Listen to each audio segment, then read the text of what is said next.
Senhoras e senhores, sejam muito bem-vindos ao Imagenscast dessa sexta-feira. Quem fala aqui é o Manuel. E antes de eu introduzir o nosso ilustre convidado, vou pedir para você se inscrever no canal, ativar as notificações. Deixa o like para fortalecer o canal, nos siga nas redes sociais. Quem quiser e puder, contribua com o nosso trabalho via Pix, que é muito importante. E bora para o nosso bate-papo de hoje. Nosso convidado, que é um cara que ele é conhecido por parte do público pelo seu trabalho como humorista, como youtuber, como intelectual, digamos assim, mas que algumas pessoas não sabem que ele é um baita músico, tem vários projetos bem bacanas. Eu estou falando do João Nogueira, ou mais comumente conhecido como Rasta. Beleza, Rasta? Obrigado por aceitar Pô, o tudo convite, bom, meu mano. irmão? Poxa, é um prazer estar aqui, viu, cara? Eu vejo sempre o seu podcast, os cortes mais fresquinhos aí do seu podcast, cara. Obrigado, cara. Que legal, que legal. E, assim, quando eu entrei em contato com você para fazer essa entrevista, você estava fazendo um show com o Sean Lennon. Então, eu queria saber como é que foram esses shows. Você estava falando mais ou menos antes da gente começar a gravar. Como é que foi? Cara, como eu tava te dizendo, foi ótimo até que não foi, né? A gente, o Sean tava com essas músicas prontas já há um tempo. É uma coisa instrumental dele, foi uma coisa que foi encomendada a ele por um saxofonista lá de Nova York chamado John Zorn, né? E ele é um grande curador de jazz, assim. Então foi uma coisa meio fora da casinha do Sean, que foi tipo escrever um negócio instrumental, trazer trazer uns músicos de jazz mesmo. Então tava o Julian Lage, que é um puto guitarrista de jazz, tava o Michael Leonhardt, que é um trompetista que ele toca no Steely Dan, né? E o Chess Smith, que toca com o Medeski, né? Do Medeski Martin and Wood. Uhum. E um outro cara chamado Devin Hoff no baixo, um cara sinistro, muito foda, maluco. E aí, porra, a gente ensaiou uma semana pro negócio. Aí o primeiro show foi na quarta-feira. Na quarta-feira. Daí, na quarta-feira passada, né? E aí foi um excelente show. Na quinta-feira, o que aconteceu? Esse lugar que a gente toca, que a gente tava tocando, ele fica dentro de uma universidade, né? Dentro de uma faculdade. Ele fica na New School, que é uma Uhum. escola assim, tipo, muito, uma escola muito progressista, né? Então, Democrata. exato. Mas tão progressista que eles ainda estão meio que em 2020, entendeu? Tipo, o mundo inteiro tá Uhum. já meio que, tipo, esse negócio de Covid já passou, né? Quando eu voltei em turnê com o Mastodon em 2021, a gente tava testando a cada 3 shows, né? Tipo, um dos caras do Opeth testou positivo, foi uma paranoia, teve que trancar o cara no quarto, para não sei o que lá. Mas agora, em 2022, já tá tranquilo, né? A gente foi pra Europa, ninguém de máscara, tá entendendo? Tava assim. Mas nesse lugar, as pessoas ainda estão muito, tipo, máscara, testar para poder tocar, entendeu? Então a gente tava testando todo dia antes de tocar. Chegava lá, a gente tinha que passar o negocinho. E eu não sei o que é que tem comigo, cara, que eu nunca testei positivo para Covid, mesmo quando eu tive perto de gente com Covid, mesmo, Nossa. eu dei essa sorte aí. Mas o Sean, no segundo dia, na segunda noite, né? Antes de sair de casa, ele testou positivo. Então ele foi de máscara, aquela máscara N, não sei o que lá, tocou o show e foi embora. E aí ligou para o cara que marcou a gig e disse: ó, seguinte, eu testei positivo, eu preciso falar para você isso e tal, e ver o que é que você quer fazer. O cara disse: bom, vamos remarcar, cancela os shows seguintes. E aí a gente cancelou e cancelou a gravação também, porque a gente ia fazer a gente ia gravar um vinil logo depois do show, né? Aí eu terminei voltando para casa mais cedo. O que assim, não vou reclamar porque eu já tava fora de casa há muito tempo, né, cara? Tipo, quando quando terminou a nossa turnê europeia com o Mastodon em julho, dia 5 de julho, eu fui pro Brasil para filmar um programa para a BP, passei um mês filmando. E aí, quando eu voltei para os Estados Unidos, eu tive 10 dias e eu já saí para mais um mês de turnê, que foi essa turnê que a gente fez com o Ghost BC, né? Tipo, a gente foi Mastodon Nossa, que animal, cara. e Ghost. Foi um mês, então eu tava tipo. Eu tô praticamente desde abril fora de casa, né? Desde a nossa segunda turnê com o Opeth, eu tô fora de casa. Porra, turnê com o Opeth, turnê com o Gol. Você conheceu o Tobias Ford, não? Conheci, a gente se conheceu logo no primeiro dia. E depois a gente jantou, a gente deu uns jengues assim, do lado de fora do ônibus, conversando algumas vezes, e a gente jantou junto em Quebec City, né? Aí fui eu, o Brent, o Bran, Troy e Bill não foram, e o Tobias e os Ghouls e duas das Ghoulettes, né? Tem 3 Ghoulettes Isso. Que no maneiro, cara. rolê. Sensacional. Assim, uma curiosidade. Hoje você se considera um músico que faz humor por hobby? Ou você se considera um humorista, um influenciador, intelectual, que faz umas turnês com Ghost de vez em quando? E com Mastodon, obviamente. Cara, eu não sei. Todas as anteriores e nenhuma ao mesmo tempo, né? O que é que aconteceu? Essa minha parada do humor e tal é uma coisa que a minha irmã incentivou em mim a começar a fazer em 2019. Eu já estava fazendo turnê com o Sean Lennon, mas eu ainda morava com o Claypool Lennon Delirium, né, que é o projeto que Wes tem ele e o Claypool. Wes Claypool. E aí, quando eu voltei de turnê com eles em novembro daquele ano, eu comecei a fazer esse rolê do humor. Eu não sabia que a pandemia ia vir aí. Primeiro, eu não sabia que o pessoal ia gostar, mas o pessoal terminou gostando. E segundo, eu não sabia que a pandemia ia vir aí e que eu ia ter um monte de tempo livre e que eu ia ter que me virar na internet. Então, eu comecei a fazer os meus cursos de literatura, curso eu fiz até um curso de música, tal, para gente que não é músico, né? E comecei a fazer isso. E aí começou a gerar um pouco de tração. A Brasil Paralelo me chamou para fazer parte de um documentário de música com eles. E eles gostaram da maneira com que eu expliquei certas coisas. E o senso de humor, tal, não sei o que lá. E na ausência de algum humorista mais para esse lado, né, do espectro, eles me ofereceram para fazer esse programa. E aí eu comecei a fazer e eu não sabia nem quando é que ia voltar a música, né? Mas eu já estava em contato com o Mastodon desde 2019, né? Então, a gente estava em Salt Lake City quando o Bran e o Troy chegaram para mim e perguntaram: pô, cara, tu conhece alguém que toca assim que nem tudo? E, pô, eu conheço eu, né, velho? Aí os caras, pô, eu toparia fazer. Ué, o que é que vocês estão querendo? Vocês estão querendo um cara para gravar, um cara para fazer turnê? Tipo, qualquer. Tipo, é meio que as duas coisas. Eu disse, tá bom, vamos falando. E aí, quando veio 2020, eles começaram realmente a gravar o Rust and Grim. E aí, lá para novembro de 2020, a coisa começou a ficar desse jeito. Isso aqui vai rolar mesmo. O Branco me mandou as músicas, eu comecei a escrever as partes aqui em casa mesmo, né? E mandar para eles e tal. Eles curtiram e aí me levaram lá para Atlanta para gravar. Então, tipo, as duas coisas aconteceram ao mesmo tempo. E eu divido o meu tempo entre as duas coisas, né? Quando eu sei que eu tenho uma turnê, eu começo a gravar os meus episódios já de antemão, né? Para poder deixar com o tempo que eu vou estar em turnê coberto, assim, né? Então eu faço as duas coisas.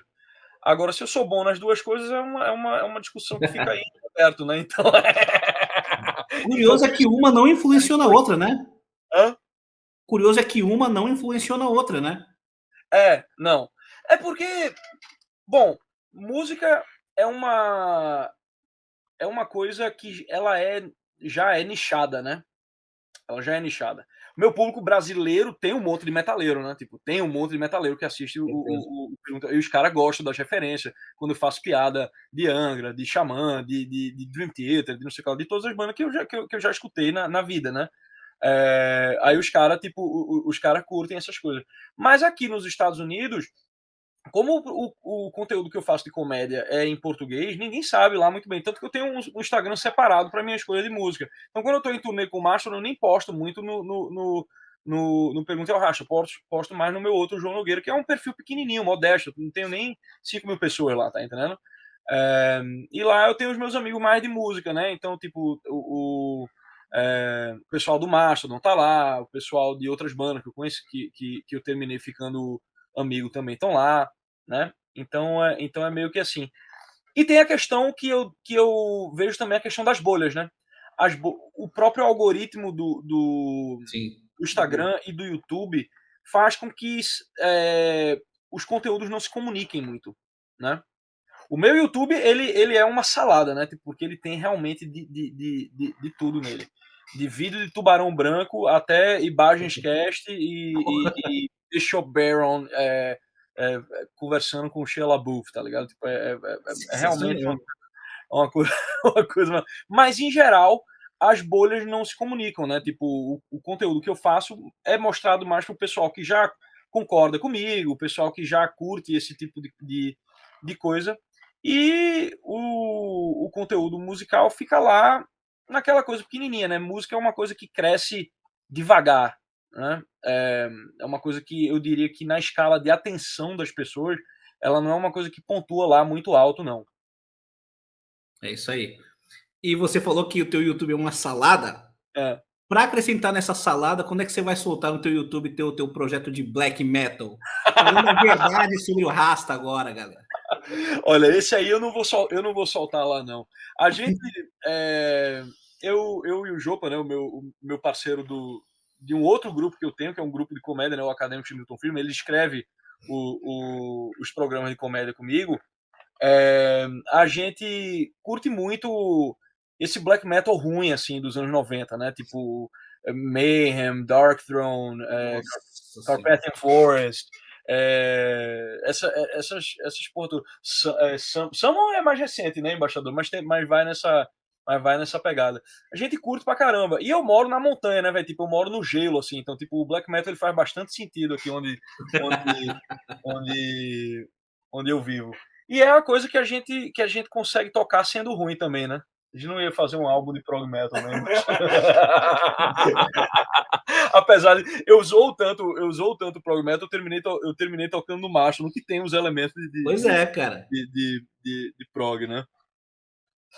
A primeira vez que eu ouvi Mastodon, eu pensei que era prog metal. Eu ouvi a música, a primeira música que eu ouvi foi Oblivion, se eu não me engano. Porra, E aquele ela é meio álbum do caralho. progzona. Aquele álbum do caralho, o Crack É the Sky. fudido, fudido, fudido. Mas sobre o projeto de black metal, você já tem um disco gravado, então, né? Sim, tá no Spotify. É só colocar Dol Guldur. Obviamente, todas as letras são sobre tokens, orcs e coisas do tipo, né? Então é Dol, D-O-L, Guldur, G-U-L-D-U-R. É a fortaleza de Sauron, lá na fronteira da Floresta de Mirkwood, né?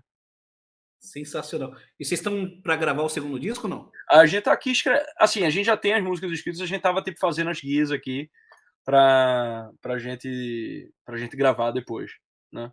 Cara, sensacional, mano. Então aguardem o próximo disco de black metal do Rasta.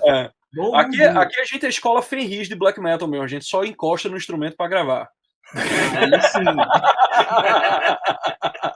Muito boa essa. Como um bom músico de black metal.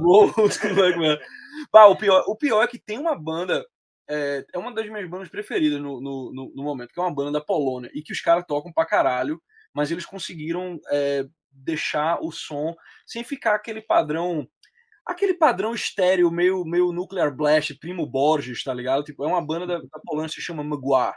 A galera chama Migla, mas tipo, eu perguntei pros poloneses como é que chama, tipo, é Mgła.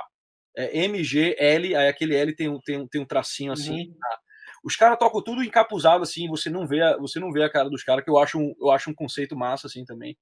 A arte dos caras é muito foda, as capas dos álbuns é muito bem feito, tudo preto e branco assim, e o nome dos discos é tipo assim, o nome do disco, Age of Excuse, ou então como é o nome do outro? Bom, enfim, aí o nome das músicas é Age of Excuse 1, 2, 3, 4, tá entendendo? Tipo, não é Welcome to não sei o que lá, e depois outro nome, é muito direto o negócio. Mas é muito foda, os riffs são muito do caralho, a bateria é muito. O cara toca muito bem e soa muito bem, não soa aquela coisa plástica, tá entendendo? De que o cara colocou 500 mil microfone e botou trigger até no cu do baterista, tá entendendo? É muito massa, eu recomendo no Guá, procura aí. A galera que curte black metal, todo mundo já saca essa banda. Legal. Voltando um pouquinho para o show que você fez com o Sean Lennon, como é que você começou a tocar com ele? Como é que você conseguiu essa gig? com o The Claypool Lennon Delirium? Cara, foi a coisa mais aleatória do mundo. Eu fui num show de uma banda de rock chamada Ty Segall. Ele é um maluco lá da Califórnia, que eu curto pra cacete. É um lance mais lo-fi, assim, umas coisas meio fuzzy, meio podre, assim, que eu curto. Eu tava nesse show e o Sean tava lá. Aí eu olhei assim, tipo, ele tava sozinho, eu puxei um papo com ele. A gente começou a conversar um pouco de música, assim, ele sacou que eu era brasileiro, meu nome, né, tal. É, e aí ele disse, porra, eu curto muito Milton Nascimento, tal. Pô, legal. E eu comecei a conversar sobre outra banda que ele tinha, que era o The Ghost of a Saber-Tooth Tiger, que é uma banda que ele tinha com a mulher dele, né. E aí ele disse, porra, velho, eu tinha esse projeto com a minha mina, mas, tipo, chega uma hora que ou a relação ou o projeto, nesse negócio você toca, velho, tô ligado, já tive isso de tocar de tocar com mina que era minha namorada, sempre dá merda, depois o negócio acaba, ou então o projeto acaba, tipo, aí ele disse, pô, tu toca o quê? Eu disse, pô, eu toco piano, toco teclado. Aí eu brincando falei, tipo, se estiver precisando de alguém, eu disse, pô, eu tô precisando de alguém agora. O tecladista da gente do Claypool Lennon Delirium saiu, tem esse projeto com o Les Claypool e tal. Aí eu disse, porra, aí ele pegou eu peguei o número dele, ele pegou meu número e eu mandei um vídeo pra ele tocando, aí ele curtiu e me chamou pra ir lá na casa dele um tempo depois, aí eu já cheguei, obviamente, né, tipo, no momento que ele me chamou pra ir na casa dele, eu já escutei o disco inteiro, já tirei as músicas, já fui, tipo, pra Preparado. ser um cara solução, né, velho? Tipo, esse negócio de música tem muito de sorte, né? Como isso, mas você ser um cara solução, aquele cara que não traz problema, né? Aquele cara que, tipo, porra, não é que o cara vai ter que tirar a música, tá entendendo? Então eu já cheguei com tudo pronto, assim, e aí. E aí a gente primeiro nem tocou no assunto, a gente começou a tocar uma progressão de acordes, assim, que eu trouxe na hora, ele curtiu, assim, a gente viu que a gente tinha gostos muito parecidos, a gente começou a falar sobre Beach Boys, umas coisas psicodélicas que a gente curte. E aí o Xan disse, bom, agora eu só preciso que o Les queira tocar contigo, porque ele é um cara meio chato pra essas coisas, porque ele gosta que a galera tire as coisas iguais. Ele não gosta que o cara chegue lá só pra fazer uma jam, tá entendendo? Eu disse, não, deixa comigo. Aí ele me filmou tocando as partes principais, assim, do disco, mandou pro Les. O Les disse, porra, beleza, se você vouch for that guy, amém. Aí daí o Les veio tocar em Nova York em 2018. Isso foi em 2018. Com o Primus, foi uma turnê que era o Primus, o Mastodon e uma outra banda que eu curto pra caralho, que é o Oldham Witches, que é uma banda lá de Nashville. Que recomendo muitíssimo, assim, saca? Tipo, é um som lo-fi, um pouco de blues, assim, mas pesado, bem psicodélico. É muito, muito. Não tinha saído do South of Reality, então? Não tinha saído ainda, tava por sair. O South of Reality é de 2019. Isso. Aí eu fui lá, conheci o Les, terminei conhecendo a galera do Mastodon lá também e a galera do Alden Witches. Aí beleza, o Les foi, tipo, muito legal comigo e tal. E disse, velho, se o Sean tá ok com você, eu tô ok também. E vamos marcar um show pra novembro. Aí marcaram um show pra novembro lá em Sebastopol, fica na Califórnia, né? Fica ali perto de São Francisco, perto da Bay Area, né? Eu fiquei ali em Bodega Bay e tal. Aí a gente fez esse show, deu certo. No ano seguinte a gente já tava fazendo, a gente fez umas turnês, né? A gente fez umas 3, 4 turnês, eu acho. Aí no final do ano, já chegando em 2020, em janeiro a gente fez um cruzeiro, né? Que é o Jam Cruise. E aí, acabou o mundo, né? Putz. E aí acabou o mundo. Pode crer. Então, você não chegou nem a gravar o último disco? Não, o South of Reality não foi eu que gravei, não. Tá. Eles já tinham gravado o disco quando eu conheci o Les, mas eles ainda não tinham lançado, tá entendendo? E o conjunto tem planos de gravar um próximo disco? Você participa desse... Pelo que eu conversei com o Sean ultimamente, sim, mas eu não posso dizer oficialmente, né? Mas me parece que vai rolar. E aí a gente e aí eu e o Paulo provavelmente vamos gravar isso aí, né? Que o Paulo é o baterista, Paulo Baldi. Ele Isso, tocava, isso, isso. ele tocava naquela banda Cake, tá ligado? Uhum. É. Legal. Eu quero voltar agora bastante no tempo e te perguntar como é que você começou a se interessar por música e especificamente por piano. Você é pernambucano, né?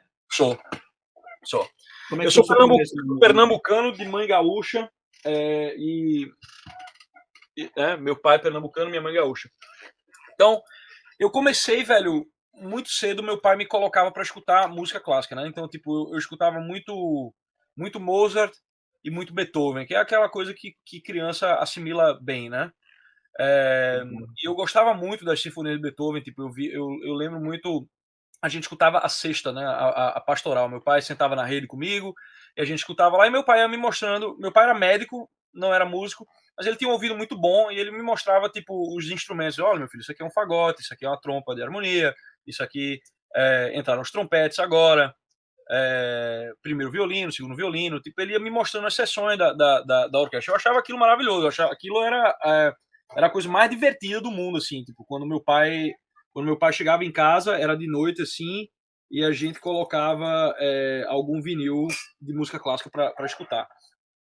E aí eu perguntei pro meu pai, eu disse, pai, o que é que esse cara aqui tocava? Ele disse, olha, meu filho, o instrumento principal dele era o piano. Eu não sei se não sei se dá para dizer que o Beethoven é assim, porque ele tocava de tudo, né? Tipo, ele tocava viola, ele Sim. tocava violino e tal.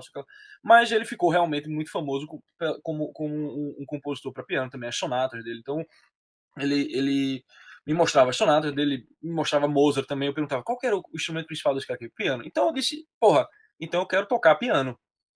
E aí ele me colocou em aula e depois de um tempo alugou um piano e quando eu tinha lá para uns 10 anos de idade, ele finalmente comprou um piano quando ele viu que eu estava interessado realmente, né, que não era só uma fase, que não era só um, um, um interesse passageiro. Esse interesse ele continua até hoje, né? Ele teve seus altos e baixos na adolescência, porque foi aí que eu conheci o rock, né? É, o meu primeiro show de metal foi o primeiro show do Xamã. Caralho. O primeiro show do Xamã, o Xamã não tinha disco ainda, né? O Ritual ainda não tinha sido lançado. Eles tinham acabado de quebrar o Angra, né? Eu lembro que tinha até saído matéria na Showbiz, né? Tipo, naquela época eu lia zine eu inclusive passei depois a ajudar o pessoal de zine a traduzir resenhas de shows no exterior. Legal. Mas enfim, meu primeiro show de metal foi o show do Xamã. E eu lembro muito nitidamente disso aí. Foi um negócio quase meio gay, assim, na verdade, tá ligado? Porque quando entrou o André Matos, tá ligado? Porque teve aquela coisa que, aquele mise-en-scène, né? Entra aquela musiquinha, aquela introdução que parece orquestral, mas é aquele teclado, assim, né? Aquele Nossa, de tecladão. É, churrascaria. bem toscão, assim. Aí, velho, aí entrou a galera, tipo, na pesada, tipo, a galera tocando bem pra caralho. Era Os irmãos Mariucci. era o Confessore, tipo, chegou aquele cara com uns dreadlocks, assim, digo, meu irmão, quem é esse maluco, velho? E aí o Jesus ali no baixo, né? Tipo, disse, meu irmão, esses caras, que coisa foda, velho. Aí do nada entra o André Matos, assim, com a jaqueta preta, aquele cabelo lindo dele. Meu Deus. Tá ligado? Eu disse, que homem é esse? Não existe hétero, cara. Não existe. Não existe, velho. E assim, era. Eu quando falo do André Matos, eu falo assim, com muita alegria, né? Porque ele é um cara que tem papéis que ele interpretou assim no metal. Que eu até rio, assim, quando eu escuto ele no Vantage, assim, digo, isso aqui chegou o Hobbit agora, tá ligado? Chegou o nosso elfo, né?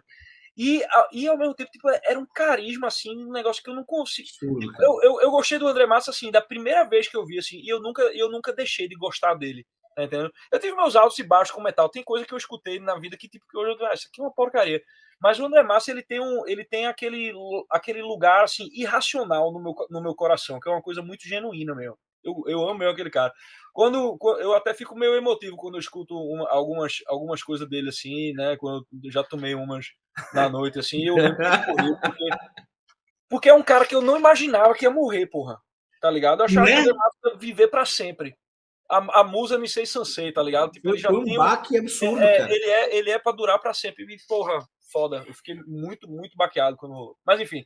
Aí eu tinha uns 13 anos lá quando eu fui no meu primeiro show de metal, e aí começou. Aí começou o negócio de eu começar a curtir metal. Começou com metal melódico, mas passou o metal melódico muito, muito rápido e eu comecei a escutar. é, eu comecei a escutar umas coisas mais velhas e eu comecei a curtir também thrash, né? Eu comecei a curtir Slayer.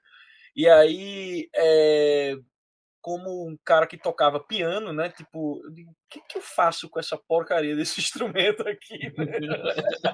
Esse tipo de música que eu tô ouvindo, né? Tipo, pô, esse instrumento não serve para nada. Eu fiquei meio assim um tempo. Mas eu ainda continuava praticando, assim, as minhas pecinhas e tal. Ainda não tinha passado na minha cabeça a possibilidade de eu usar o instrumento para tocar rock e para tocar metal. Essa possibilidade só veio se manifestar na minha cabeça a primeira vez que eu vi o John Lord, né? Então, quando eu vi o John Lord pela primeira vez, eu disse, porra, olha o que esse cara aqui tá fazendo, tá ligado? Olha o que ele fez, né? Como diria o Galvão. Exatamente. E aí eu disse, porra, eita, é possível, né? E aí eu comecei a me inclinar pro rock, assim. Quando eu tinha uns 17 anos, eu recebi um convite para tocar numa banda de metal lá de Recife, que se chamava Chaos Fear, que era a banda do momento lá, tá ligado? Tipo, todo mundo que morava em Recife, early 2000s, assim, 2004, 2005, né? Conhecia. Conhecia, porque o Kyoshiro tinha aberto pro Angra naquela turnê do Rebirth, né? Quando eles tinham recém lançado o Rebirth. E eu tinha visto esses caras, eles tocavam pra caralho. E o vocalista e guitarrista é meu amigo até hoje, que é o Antônio Araújo, do Corsos. É, e aí eu fiquei amigo desses caras e comecei a tocar teclado no metal. Mas ainda assim não era um som que tinha muito espaço para coisa e tal. Tipo, eu terminei saindo depois e ficando meio tipo, vou deixar isso aqui um pouco de lado. Eu comecei a me voltar mais para improvisação, tal. Comecei a escutar uns outros tipos de música e tal. E nessa época eu estava estudando física na Universidade Federal de Pernambuco. E eu tava desmotivado pra caralho, tinha rolado uma greve, né? Aí eu voltei a estudar álgebra linear em janeiro, no verão, assim, eu tava meio. E eu só tinha meio cabeça pra ficar vendo vídeo de músico no YouTube, tá entendendo? Aí eu ficava vendo uns vídeos do Rick Wakeman tocando, uns vídeos do Keith Emerson, acho que eu, porra, acho isso aqui legal pra caralho. Aí vinha essas bandas tocar em Recife, né? O Angra, vinha o Xamã, sempre alternava, né? Ou vinha o Angra, ou vinha ou vinha o Xamã. Eu peguei mesmo, né? Eu não cheguei a pegar a época do Angra clássico, né? Do Angra Holy Land, ou o Angra Fireworks, ou essas coisas. Eu peguei o Xamã no início e eu peguei o Angra do Falasque no início. O primeiro show do Angra, do Rebirth, foi no Docas, inclusive, um lugar que eu toquei bastante lá em Recife. Que legal. Muito fuleiro, assim, acabadaço, assim. Eu não sabia nem como é que a galera fazia esse show de metal lá. Mas enfim. Aí eu comecei, e eu ficava indo nesses shows e tal. Eu terminei conhecendo o Fábio Laguna nessa aí. Conheci o Kiko Loureiro, embora não imagino que ele lembre de mim, né? Mas eu tive pude conversar com ele algumas vezes assim. E eu, porra, disse: caramba, eu tenho uma vontade de fazer isso, tenho uma vontade de fazer isso. E aí um amigo de física que viu que eu estava desmotivado disse: velho, eu tentei prova de bolsa para Berkeley numa faculdade de música que tem lá em São Paulo chamada Souza Lima, e eles têm um programa de transferência de créditos. Tu pode estudar 2 anos lá e tu pode estudar 2 anos na Berkeley e tu te forma pela Berkeley. Eu disse: é mesmo? Ele disse: eu tentei. Esse meu amigo, ele não tinha 3 dedos, né? Então, tipo, pra ele tocar Nossa. era complicado. Ele era bom, ele era bom. Mas não. Ele acha que não rolou a bolsa para ele por causa disso, porque era uma coisa muito farfetch. Então ele voltou para física full on, assim, tipo, decidido a fazer física com toda a seriedade dele, e eu tava na vadiagem física, assim, tipo, porra, eu acho isso aqui legal, mas, tipo, eu não quero essa vida de laboratório, nem essa vida de estudante de física, né?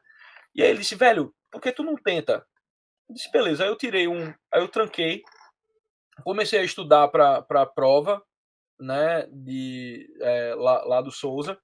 Conversei com a minha família e tal, e fui. Aí eu fui para São Paulo, fiquei dois anos em São Paulo, estudando no Souza Lima. E nesse meio tempo, foi o mesmo tempo que o Antônio, que era meu amigo do Chaosphere, Uma banda do entrou no Chaosphere. Corsos. Então a gente começou a andar muito junto lá em São Paulo, porque a gente já era muito amigo desde Recife. Então a gente ia para muito show de metal, velho. Então, assim, era muito mesmo. A gente ia Avantasia, In Flames, Morbid Angel, tipo, o que viesse, assim, que fosse interessante, que fosse de fora, assim, a gente ia. Então tinha essa coisa, assim. Eu tava estudando, me preparando para tocar, tipo, mais, sei lá, jazz, improvisação, tipo, ser o músico profissional, né? Aquela coisa Uhum. meio estéreo, assim. Mas eu já me ligava que não era a coisa para mim, né? Eu sempre tive esse pé no rock, né? É, e aí eu terminei conseguindo uma bolsa decente para vir para os Estados Unidos. Eu vim e aí eu fui ficando. Depois que eu me formei, eu fui ficando, comecei a tocar eu comecei a tocar numa igreja no Harlem, né? Então, tipo, essa parada de soul, de gospel, de tal, tipo, tudo isso eu terminei internalizando, esses estilos americanos, assim, que eu queria tocar, né? Eu queria desenvolver esse lado pianístico meu, assim, meio, né, Dr. John, meio Otis Spann, essas porra toda. E isso tudo, no final das contas, terminou me ajudando, né? Tipo, hoje eu toco no Marshall, não consigo falar a mesma língua que o Brent Hines, Sim, porque eu tenho esse background que ele tem, porque ele é do Sul, né? sim. Então ele é do Alabama, então ele country, blues, essas coisas, tudo ele curte pra caramba. Então a gente consegue falar essa mesma língua. Isso me facilitou muito tocar com ele. Né? E Legal. tem gente danada aqui, né? Pô, cara, legal pra caramba. E assim, quando você foi para os Estados Unidos, você teve muita dificuldade para conseguir suas primeiras gigs? Como é que foi? Cara, não, porque você chega lá, tá cheio de músico, né? Então as primeiras gigs são gigs de merda, mas elas existem, né? Você começa a tocar no recital da galera, aí de repente tem um showzinho que aparece e você vai lá e toca, tá entendendo? Foi muito rápido, foi questão Bom, foi só eu conseguir um teclado que eu já estava fazendo, porque quando eu me mudei para os Estados Unidos, isso é um detalhe, né? Tipo, a minha casa pegou fogo lá. Nossa. Cheguei, primeiro dia dos Estados Unidos, No primeiro dia? primeiro dia, eu tô lá, foi minha culpa não, foi um incêndio elétrico que teve no andar de baixo, né? Eu tô lá, e aí eu acordo, cheiro de fumaça, as meninas da casa dizendo, João, corre, corre. Disse, o que? O que foi, né? Eu achei que elas estavam queimando bacon, tá ligado? Pô, essa mulherada não sabe cozinhar, né? Pô, vou ter que dar um toque aí nessas meninas. Aí, eu saí e a casa tava queimando, velho. Eu pulei, tipo, aí eu perdi dinheiro, tipo, então eu demorei um tempinho, assim, pra me organizar nisso, porque eu tinha que provar que eu era eu na faculdade, eu tinha que fazer um novo passaporte, foi uma esculhambação. Eu cheguei no primeiro dia de faculdade, assim, o mulambo em pessoa, né? Eu tava de regata, uma bermuda e uma sandália que não era nem do meu número, que um cara me deu, tá entendendo? Não, eu tenho essa sandália aqui, ó, toma. Caralho. Mas você teve que Mas, sair da casa que você tava? Onde é que você ficou? não, eu fiquei hospedado na casa de um amigo que morava perto da faculdade, o Buff, que é brother meu até hoje.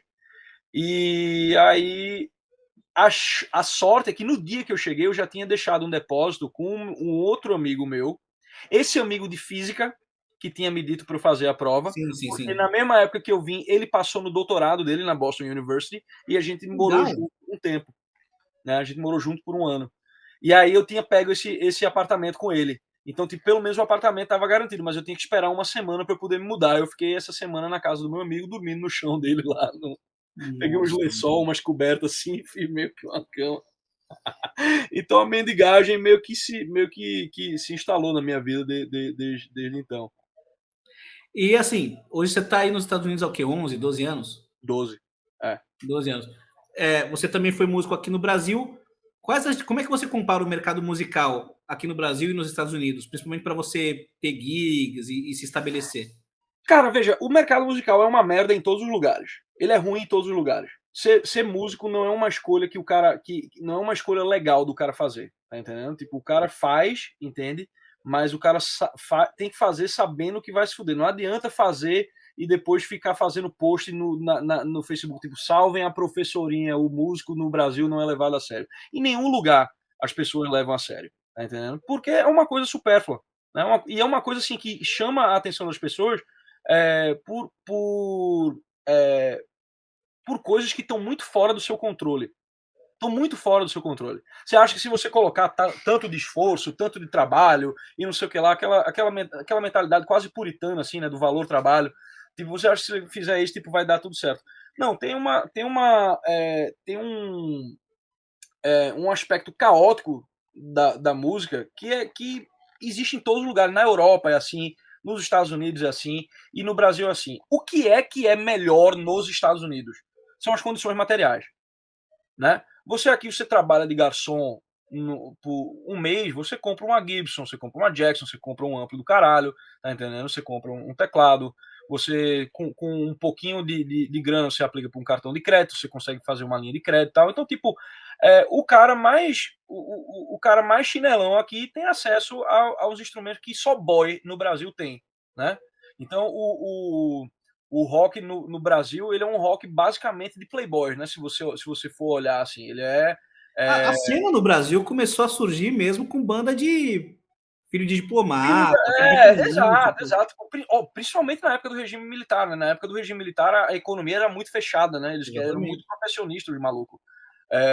Então a galera ia pro show do cara para ver um amplificador, né? Não era nem para ver a música, era para ver um amplificador, né?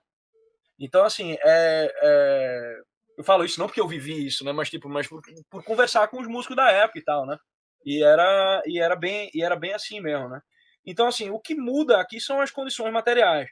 Para você fazer uma turnê como uma banda iniciante, né? É mais fácil você, tipo, 4 americaninhos juntarem uma grana e comprarem uma van, ficarem dormindo na van e fazer tipo um mês de turnê viajando pelo Nordeste dos Estados Unidos, indo tipo de. As estradas também ajudam, né? No Brasil, você fazer.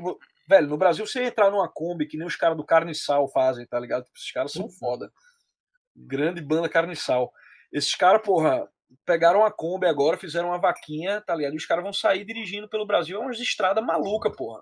Né? Tu vai, sei lá, tipo de Belo Horizonte para Ouro Preto. É buraco que só a porra, tu quase morre umas 30 vezes no caminho, tá entendendo? A Bruna pegou um Fusca quando chegou lá em Ouro Preto. Então, o que facilita a música aqui são as condições materiais. Mas, de toda maneira, ninguém faz dinheiro com disco, né? Para você conseguir um following, né? Você conseguir uma galera que escute você. Eu não sei nem como é que faz, né?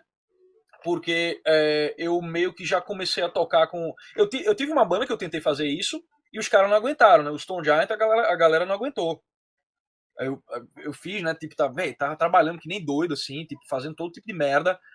Comprei uma van, tá ligado? Tipo, vamos sair, vamos fazer show. Tipo, aquela ideia, assim, de tipo, vamos lá e fazer o negócio. Mas a galera não aguentou. Principalmente depois que a gente tocou um Lollapalooza na Argentina e no Chile. Tipo, a galera voltou meio assim com o apetite, assim, comemos um camarão, agora queremos comer camarão sempre. Entendeu? Velho, calma, não é assim não. Tipo, a gente tá nos Estados Unidos, ninguém conhece a gente tem que continuar tocando bar, né?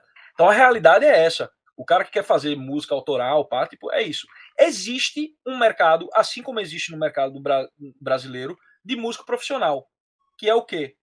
Que é o cara que toca casamento, que é o cara que toca hotel, o cara que tipo, tira um repertório, sei lá, de 40 músicas por semana, tá entendendo? E vai tocar esse tipo de show, que é o que a gente chama de galinhada, né? O cara vai lá matar uma galinha, né?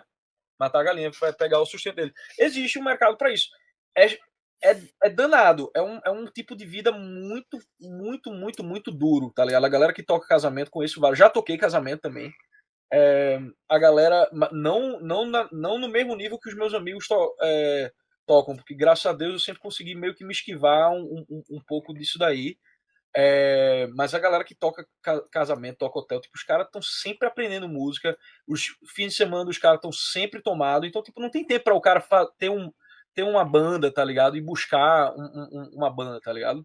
Os caras do Mastodon, por exemplo, os caras moraram em van, né? Trabalhando um emprego fuleiro, assim, tipo, um trabalhava de segurança, o Troy já trabalhou entregando peixe na casa da galera, numa van que ele tinha, tá ligado? Inclusive escapou uma lagosta uma vez. E ele pegou a lagosta e foi o jantar dele naquela noite. Ele jantou que nem um erro. Nossa, mano. O Brent já morou na rua, porra. O Brent já. Ele tinha uma van, tá ligado? Que era a época que ele era drogado, doidão, assim, tá ligado? Então, tipo, às vezes ele cagava na van, tá ligado? Tipo, os caras não acham. O Brent, ele tem cara de quem já morou na rua mesmo. Os caras têm uma origem muito, muito roots, assim, tá ligado? Então, eu vejo que os Estados Unidos propicia que isso aconteça, né? Mas esse grind, essa relação, ele sempre vai existir, tá entendendo? No Brasil, essa relação ela é muito difícil. Ela é uma relação que. É por isso que, tipo, tem tanta banda no Brasil que você vai, sei lá, nos Lollapalooza da vida, assim, você não leva esses caras a sério, porque no final das contas é tudo meio boy, assim, é tudo meio, né? Eu falo, tipo, guilty as charged, né? Tipo, se eu tivesse no Brasil, provavelmente estaria fazendo a mesma coisa também. É porque tem uma coisa legal que acontece com a gente que é brasileiro, meio de brasileiro médio, que nem eu era. Quando a gente é jogado aqui nos Estados Unidos, você é jogado numa atmosfera em que, tipo, você não importa e você é meio mendigo mesmo, tá ligado? Você, tipo, tá no fundo, assim, da cadeia alimentar. Isso é uma coisa que é muito boa, eu acho muito salutar, tá entendendo? Pra construir caráter, pra o cara meio Criar casca. criar uma casca, tá ligado? Porque senão, velho, o cara fica ali, pega o carro da mãe, vai tocar um tributo a Bon Jovi Puta que pariu. no pub com ar-condicionado em alguma capital do Brasil. É isso aí. Eu quero saber como é que surgiu a banda Stone Giant. Eu sei que ela surgiu nos anos de Berkeley, né? Sim. E vocês, inclusive, chegaram a tocar um show tributo pro Jimmy Page, com o Jimmy Page na plateia. Como é que foi essa história, mano? Então, eu tenho um amigo argentino, o Sebas, né, que eu conheci na Berkeley, numa aula de literatura, na verdade, tinha nada a ver com música. E a gente ficou brother, e a gente tinha mais ou menos os mesmos gostos, assim, e a gente resolveu começar uma banda. Aí a gente testou membros e pá, tal. E aí voltava a gente, e a gente conheceu um português, o Pedrinho, que era um baixista muito foda. O Pedrinho, inclusive, ele depois terminou tocando na orquestra com o Dream Theater aqui em Boston, né? Quando eles vieram tocar na Ah, House depois de of ver o DVD, o Berkeley Folk Exato. Hall? Quando eles estavam na House of Blues, o Pedrinho foi lá, tocou contrabaixo acústico. Ele era treinado classicamente e tal. Cara, e o Pepe, que era um chileno, batera legal pra caralho, assim. E aí a gente começou a fazer esse rolê. A gente tinha um espaço underground embaixo de um Subway, né? Aquela lanchonete Subway. Nossa, cheirava mal pra caralho aquele lugar. A gente tocava lá, a gente ensaiava lá com os ratos, com as coisas assim. E ia compondo umas músicas, tipo, a gente tocava nas festinhas da galera que aparecia, aí a gente tocava em barzinho, fazia esse rolê meio banda iniciante mesmo. E aí, o que aconteceu? Em 2014, o Sebas estava se formando, e o Sebas, na Argentina, ele namorou uma mina durante um tempo, que ele não sabia qual que era a dela, mas acontece que ela era sobrinha do Jimmy Page, né? E aí, quando ele foi viajar com ela para Inglaterra uma vez, e ela disse, vou te apresentar meu tio e tal, mas ele é o Jimmy Page, assim, ele, como assim, tá ligado? E aí, ele foi lá na casa do Jimmy Page, conheceu ele e tal, tipo, tocou um pouco com ele e brá.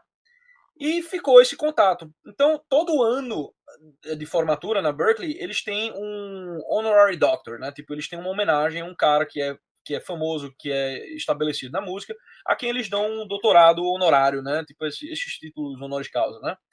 E no ano que eu me formei foram os caras do Eagles, né? Então, tipo, tava lá o Joe Walsh, essa galera.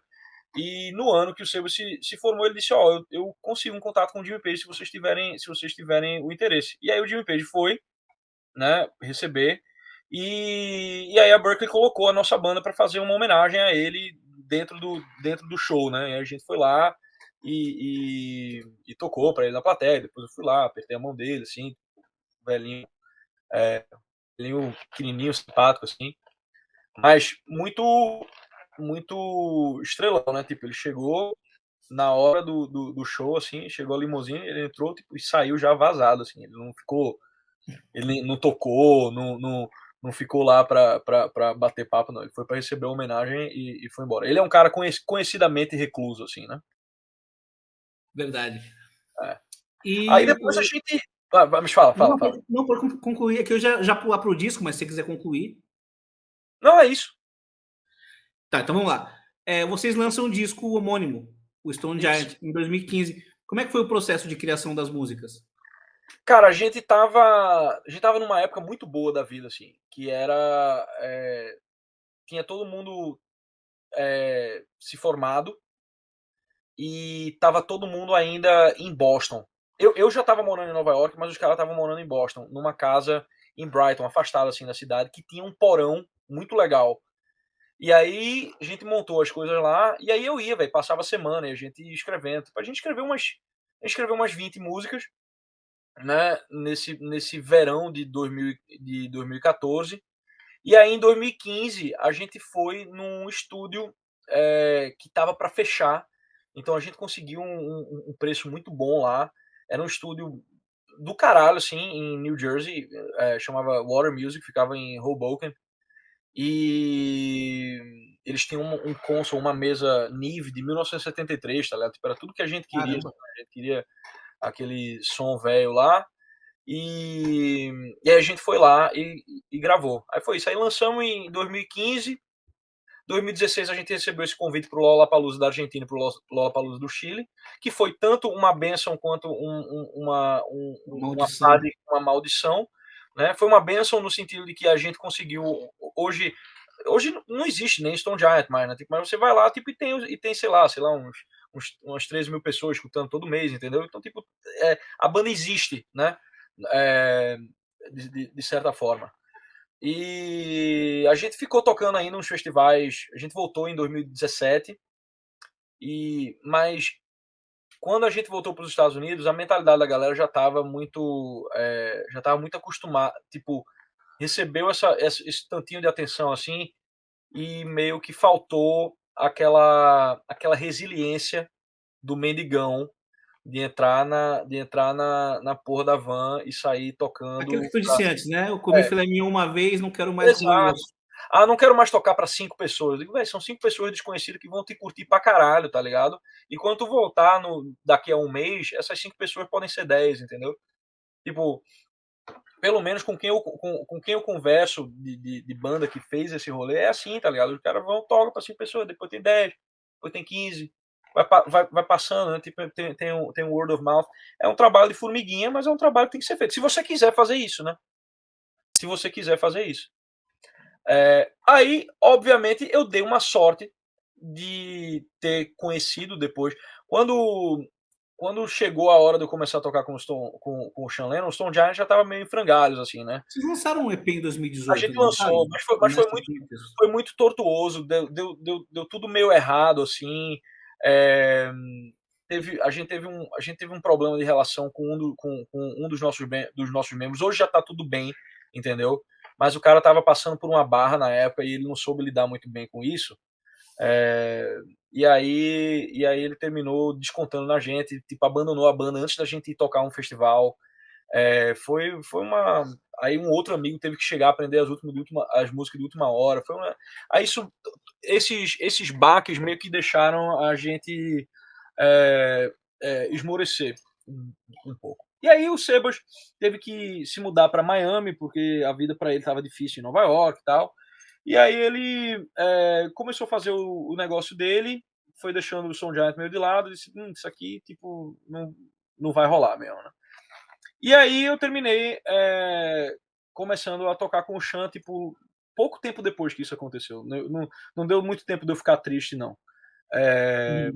Mas eu gostava de fazer o Stone Giant. Embora eu seja meio self-conscious daquele. Eu tenho um pouco de vergonha daquele álbum. Ele não soa como eu gostaria que ele soasse, tá Pô, eu entendendo? adoro esse disco, cara. Aliás, quem não ouviu, vai lá no Spotify e procura Stone Giant. Aliás, o conceito estético de vocês é bem bacana, né? As capas são todas animadas e tal. A gente gosta de desenho, né, cara? Assim, não é nem que a gente. Eu gosto de desenho.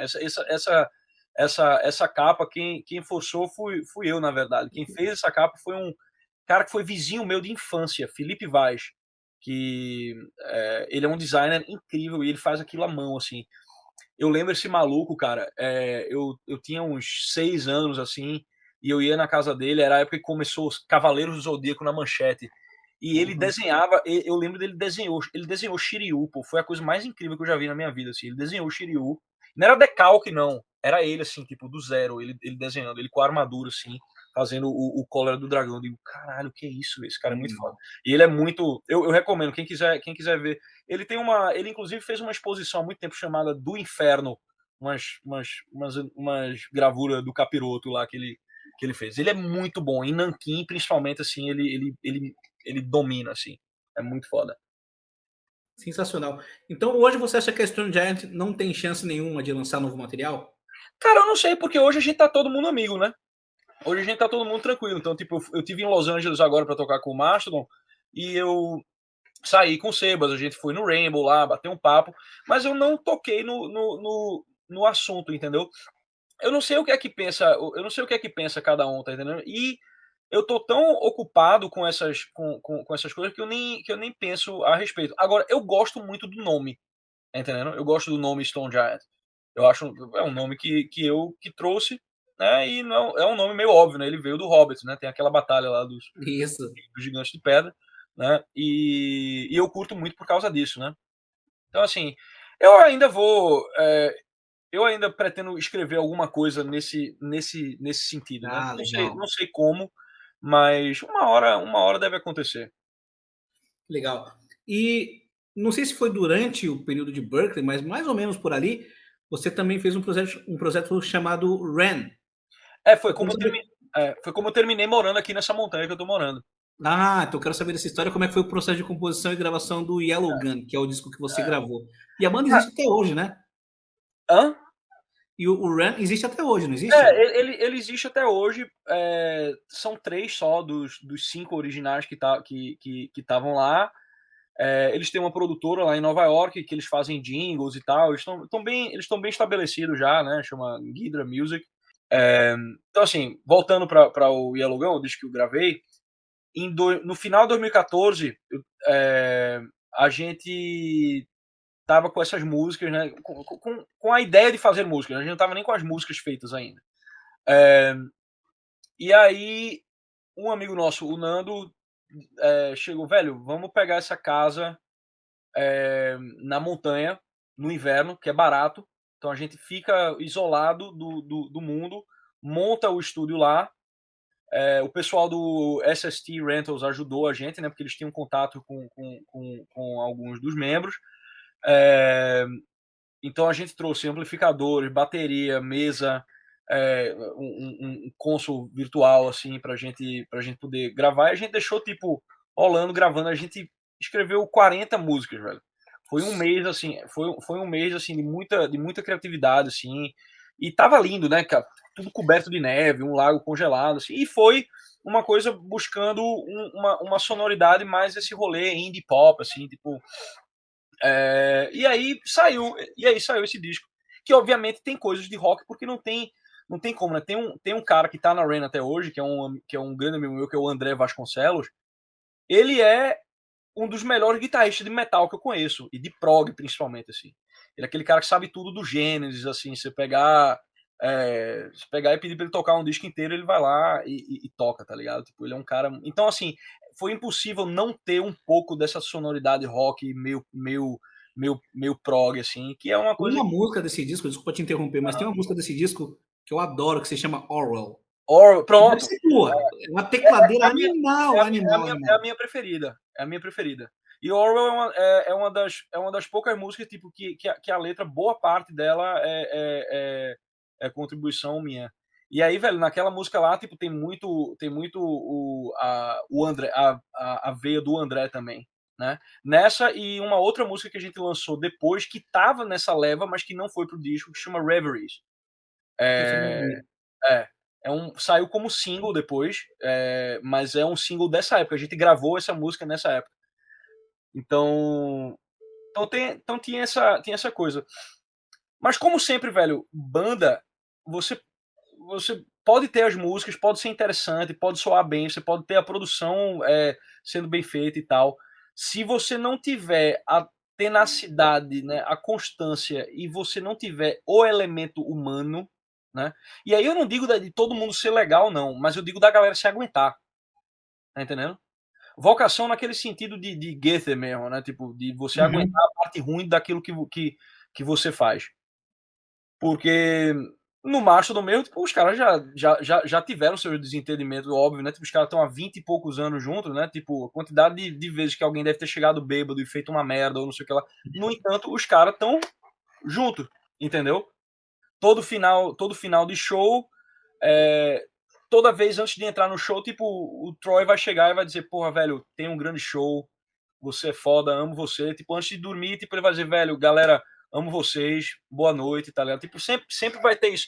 Tem que ter isso aí, tá entendendo? Tem que ter essa resistência de você conseguir lidar com o elemento humano. Porque senão, velho, senão a coisa acaba. E aí tem várias bandas que terminam, que tipo, ficam aquela coisa assim, parece, porra, prometia muito essa banda, né? E se essa banda tivesse continuado? Aí, meu amigo, Porra. né? E se? Caramba, bicho. Já que você citou o Mastodon, eu queria saber direito como é que você começou a tocar com o Mastodon, como é que você conheceu os caras? Pô, foi numa turnê do Claypool Lennon Delirium. A gente tava em Salt Lake City, em Utah, e a gente tinha um day off na noite que o Marshall não tava tocando. E aí, a Cheney, que é a esposa do Les, organizou um jantar com o Troy e com o Bran.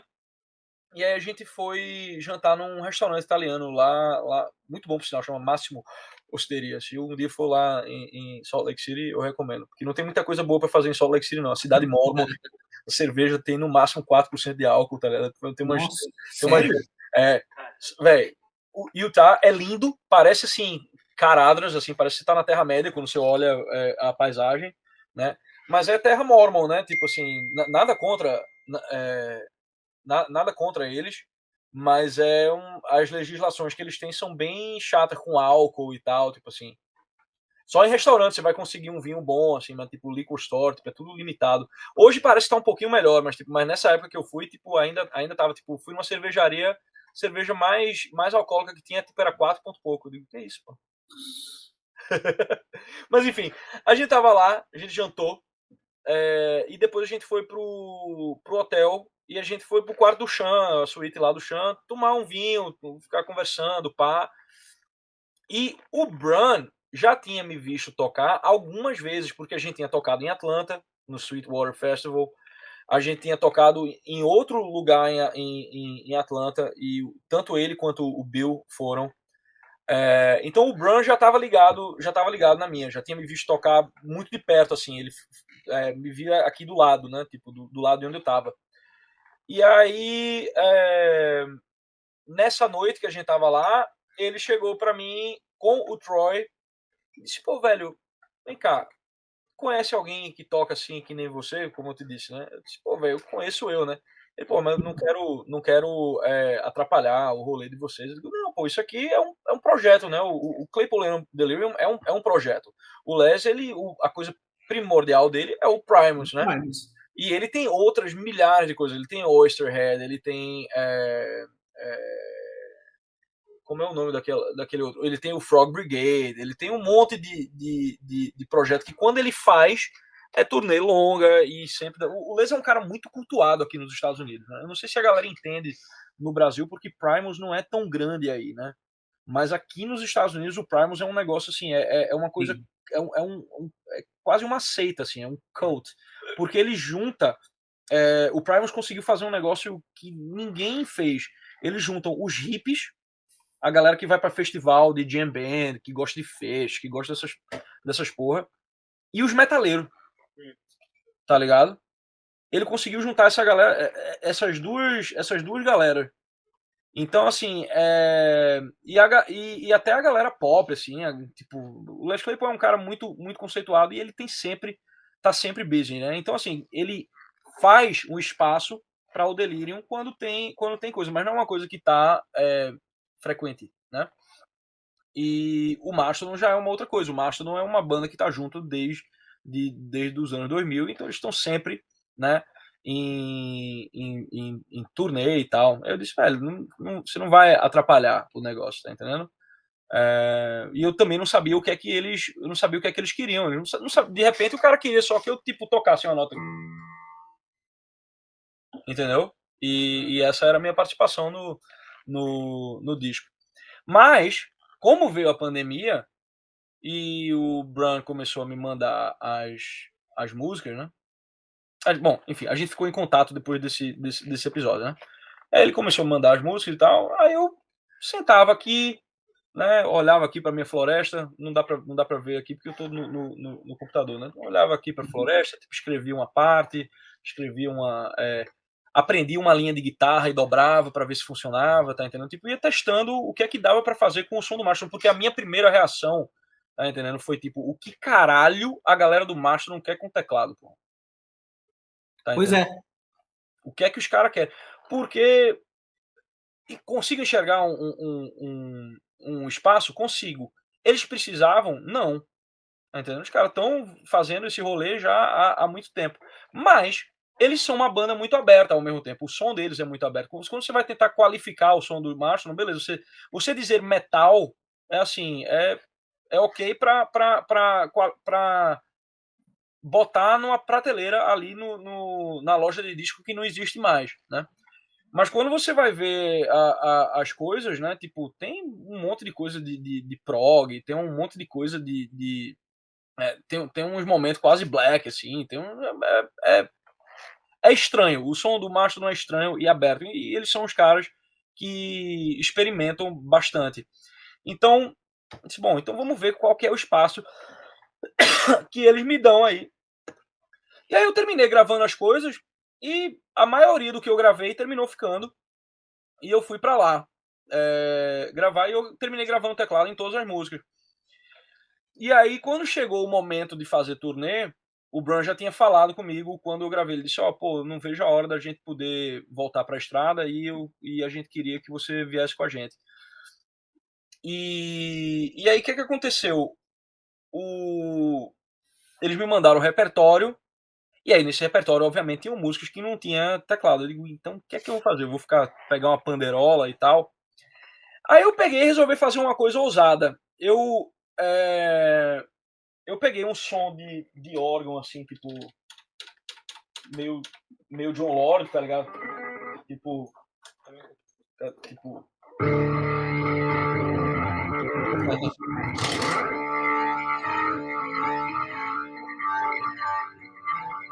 Então, tipo, eu peguei esse som e eu comecei a aprender as linhas do Brent, porque elas eram muito intrigantes para mim também, né? Eu acho legal o jeito que o Brent toca guitarra, né?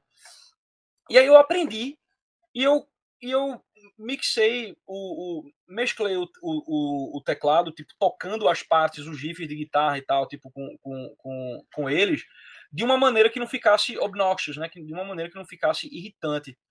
E aí o que é que aconteceu? Funcionou muito bem. Eu cheguei no ensaio e como os discos deles tem muito overdub de guitarra, né? Tipo, o cara às vezes grava tipo cinco tracks de guitarra da mesma coisa, né? Pra ficar aquela coisa, aquele som. Robusta, né? Eu quando a gente faz as nossas coisas aqui, a gente não tem muito esse approach, mas é um approach bem comum no metal, né? De dobrar a coisa. Eu comprei o minha interface Aham. vai fazer uns 2 anos. Então eu ainda estou engatinhando em gravação. É uma dica que todo mundo dá. Não, quando for gravar guitarra, grava 2 de cada lado, grava. A galera tem. Existe um lugar para isso e existe um outro lugar onde isso não pega, não vende, não funciona, tá entendendo? Agora, bom, aí voltando ao assunto, eu disse, bom, beleza, eu vou tirar e vou ver o que é que eles acham. E aí eu cheguei no ensaio, funcionou, toquei o primeiro show, funcionou. Dá um suporte ao vivo que você nota a diferença, tá ligado? E aí a banda os próprios fãs começaram tipo, a vir e comentar, Era porra, isso que velho. eu ia perguntar, os fãs É, curtiram? Porque isso meio que transforma a não, banda em outra coisa ao vivo, né? não, é porque a galera não sabe o que é. Tipo, aí é que tá, teclado é um instrumento tão genérico assim, né? É um instrumento de merda essa porra aqui, né? É, mas é um negócio tão genérico que a galera não sabe o que é que tá saindo do. O cara nunca sabe, tipo, pode ser a frautinha lá do Nothing to Say, tá entendendo? Uhum. Como pode ser, tipo,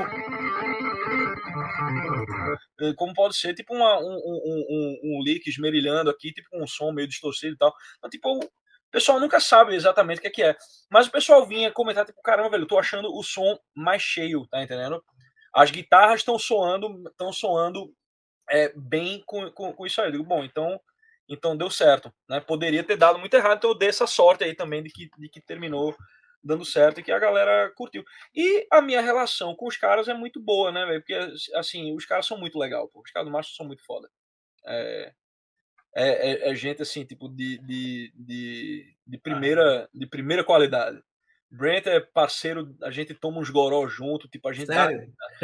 risada, tipo, ele era o que eu menos conhecia, tá entendendo? E ele terminou virando o meu brother do rolê. Ele tem uma esposa brasileira que é um amor de pessoa também, a Raíssa, ela é do Rio de Janeiro, né?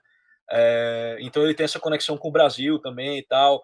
Então, nosso primeiro bonding experience foi quando a gente foi ensaiar. Eu saí, eu disse, pô, velho, eu acho que eu vou ali no posto pegar uma cerveja. Ele disse, porra, aí tu falou minha língua. A gente foi junto. E aí eu peguei uma cerveja bem dessas vagabundas, umas PBR, assim, tá? Porque eu gosto de cerveja leve que dá pro cara tomar o dia inteiro, entendeu? Eu não vou pegar aquela IPA, né, com Sim. 7% de álcool, não sei, porque senão eu vou tomar duas e vou ficar tipo, trololó, tá vendo? Isso aí é coisa para o cara fazer churrasco de luvinha, né? Tipo ali com um bonezinho no food truck, tomar uma Aí sim. IPA. Os cachaceiros os cachaceiros Porra! do rolê mesmo toma PBR, toma Bud Porra. Light, tá ligado? Tipo, aí o cara toma tipo 16. Mas enfim, mas obviamente não é só isso. A gente terminou virando brother e os outros caras são muito foda. Tipo, o Troy é um dos caras mais incríveis assim, que eu conheço. Acho que ele tem uma liderança muito natural dentro da banda, assim, tá entendendo? Tipo, a própria presença dele, né? Tipo, um homem bonito, assim, alto, né? Tem uma voz profunda, né? E ao mesmo tempo extremamente gentil, tá entendendo? Tipo, isso é um negócio que, tipo, que o cara, porra, esse cara aqui é um puta cara. O Bran, engraçadíssimo, assim, e é um batera incrível, né? Tipo, o maluco Sim. tem um jeito de tocar, assim, que você sabe já que é ele. São poucos bateras que são assim, né? É, e é até um negócio assim, eu não consigo imaginar ele tocando em outra banda, assim, porque ele toca muito, né? Ele toca muitas coisas.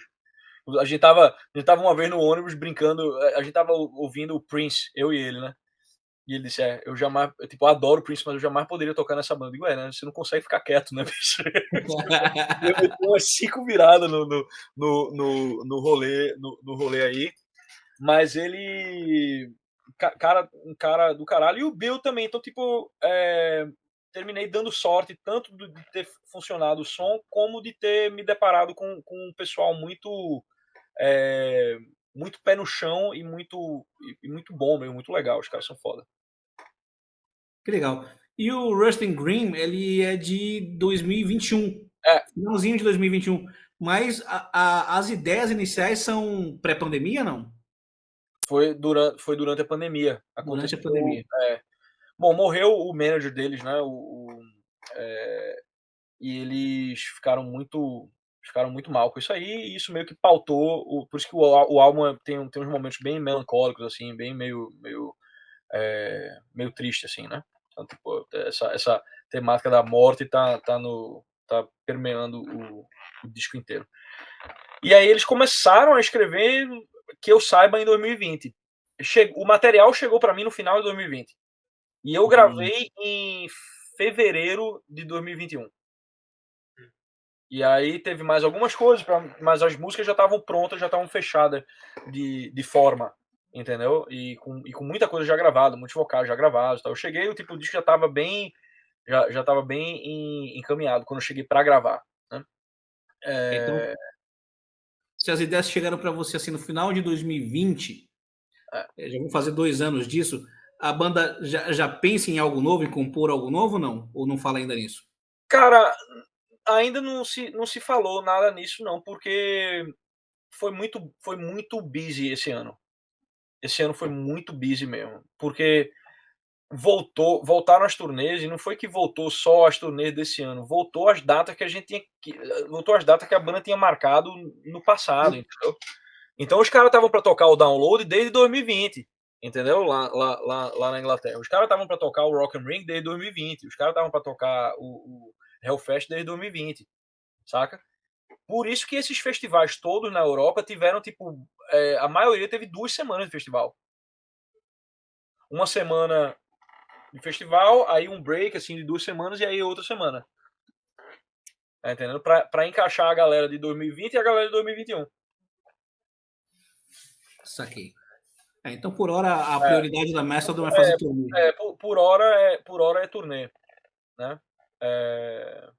Mas enfim, se rolar alguma outra coisa, eu digo. Opa, demorou. Se puder dizer também, né? Eu tenho que ver isso aí também. Né? Raça, seguinte, agora vamos falar sobre a sua outra faceta, né, que é a Eita, de humorista, intelectual, influenciador. passa aí. Como é que você decidiu começar a criar o Raça News? Você falou que a sua irmã te influenciou a fazer isso. Como é que começou? A minha irmã, Mal, ela via que eu tinha uns vídeos que eu fazia no Facebook, que eu fazia andando, assim, despretensiosamente em Nova York, discorrendo sobre alguns assuntos, né? É, e aí eu inventava umas perguntas para mim mesmo. E aí eu inventava um nome engraçado, Fafá Rabuda, é, Joaquim não sei o que lá, do Córrego do Papacu, inventava uns nomes assim, fazia umas perguntas e respondia. E o pessoal gostava das respostas, compartilhava no Facebook e tal. Mas eu nunca pensei em fazer, tipo, seriamente. E na época que ela me influenciou a fazer isso, ela estava muito no Instagram e vendo que tinha muita gente fazendo conteúdo é, sobre literatura, sobre política, sobre filosofia, sobre essas coisas, mas que não tinha ninguém que tivesse uma pegada humorística realmente boa, entendeu? Realmente, essa se a gente for me colocar dentro desse rolê sei lá, direita brasileira, assim, né? Tem muito pouca gente tem graça, né? É, que é foda, né? Tipo, humor conservador. Tipo, Pois é. primeiro dia que se ofender com palavrão, acabou o humor, né? Aí, mas, como eu venho do Nordeste, e eu tenho essa inflexão, eu tenho as minhas gírias e tal, não sei o que lá. E eu já vivi um monte de situação engraçada, um monte de situação lixo, né? É, meio que casou, assim. Então trouxe uma parada menos engomado, menos. Inclusive, o cara que terminou me indicando para Brasil Paralelo é um historiador de história do Brasil muito foda, que é o Thomas Juliano. E que é tatuadão, doidão, velho. Thomas Juliano tem uma história de vida incrível, assim. É um cara, é o cara mais rock and roll que eu conheço, assim, e que não tem banda, tá entendendo? O maluco tem uma história de vida muito louca e ele é o cara assim que mais conhece Brasil, assim, que eu conheço. Ele leu não só os clássicos, né? Machado, José Lins do Rego, Graciliano, tal, sei lá, mas ele lê as coisas ruins também, tá entendendo? Tudo o que tiver de Brasil, ele quer saber o que é. Ele é um cara realmente assim apaixonado pelo Brasil. E então, obviamente, né, tipo, ele é um cara que terminou ele produz muito conteúdo e ele terminou ajudando a fazer um documentário chamado A Última Cruzada, né? E aí dessa época ele já ficou muito amigo do pessoal e ele me conheceu no Instagram e ele me indicou, ele disse, ó, esse cara aqui, ele é diferente do que vocês estão acostumados, do rolê mais engomadinho e tal, tipo, eu acho que vocês deviam ver o que é que esse cara tem a dizer. E aí foi um documentário sobre música primeiro que me levou lá, né? E aí terminou que a explicação que eu dei lá sobre música, eu dei uma explicação sobre caráter dinâmico do tom. Um negócio. Se quiser assistir lá depois. Começa com a repetição, que você começa falando assim, né? Não, Você isso vai é depois. repetindo. Isso é depois. Isso é depois. Eu Não vi é, um isso, vídeo teu falando sobre isso, que eu gostei isso, bastante, inclusive. isso é depois. Isso é eu falando sobre, sobre tipo, música e sugestão mental, né? Tipo, maneiras Como a de trilha você. sonora ela te sugere as coisas e como é que a política Exato. usa isso. É verdade. Mas teve um outro, esse aí ficou famoso, esse clipe ficou famoso, e o outro, que eu tava explicando como uma melodia, por que é que uma melodia faz sentido, tá entendendo? De onde vem esse sentido, que não é um negócio que não é nem físico nem psíquico, é uma outra coisa. E aí essa explicação, tipo, ficou, o pessoal também curtiu, os caras, porra, os caras de repente, eles já tinham uma ideia de fazer um programa de humor, eles queriam expandir o leque deles para se tornar uma empresa de entretenimento realmente, tipo, não ser um negócio simplesmente voltado para o público conservador, mas ter tipo uma abrangência, tá entendendo?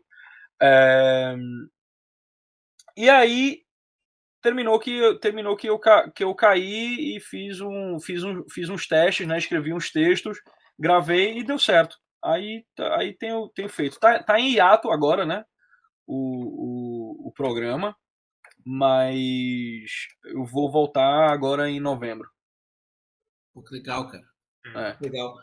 E assim, te surpreendeu o tanto que você ficou popular? Um pouco. Eu imaginava que o pessoal ia responder por causa de uma carência, tá entendendo?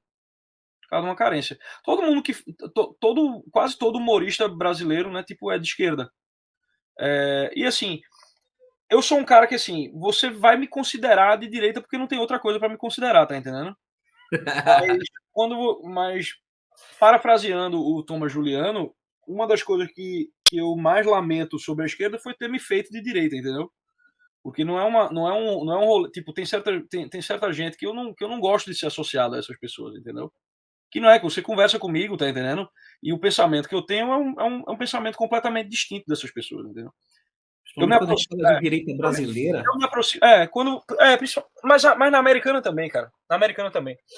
O meu pensamento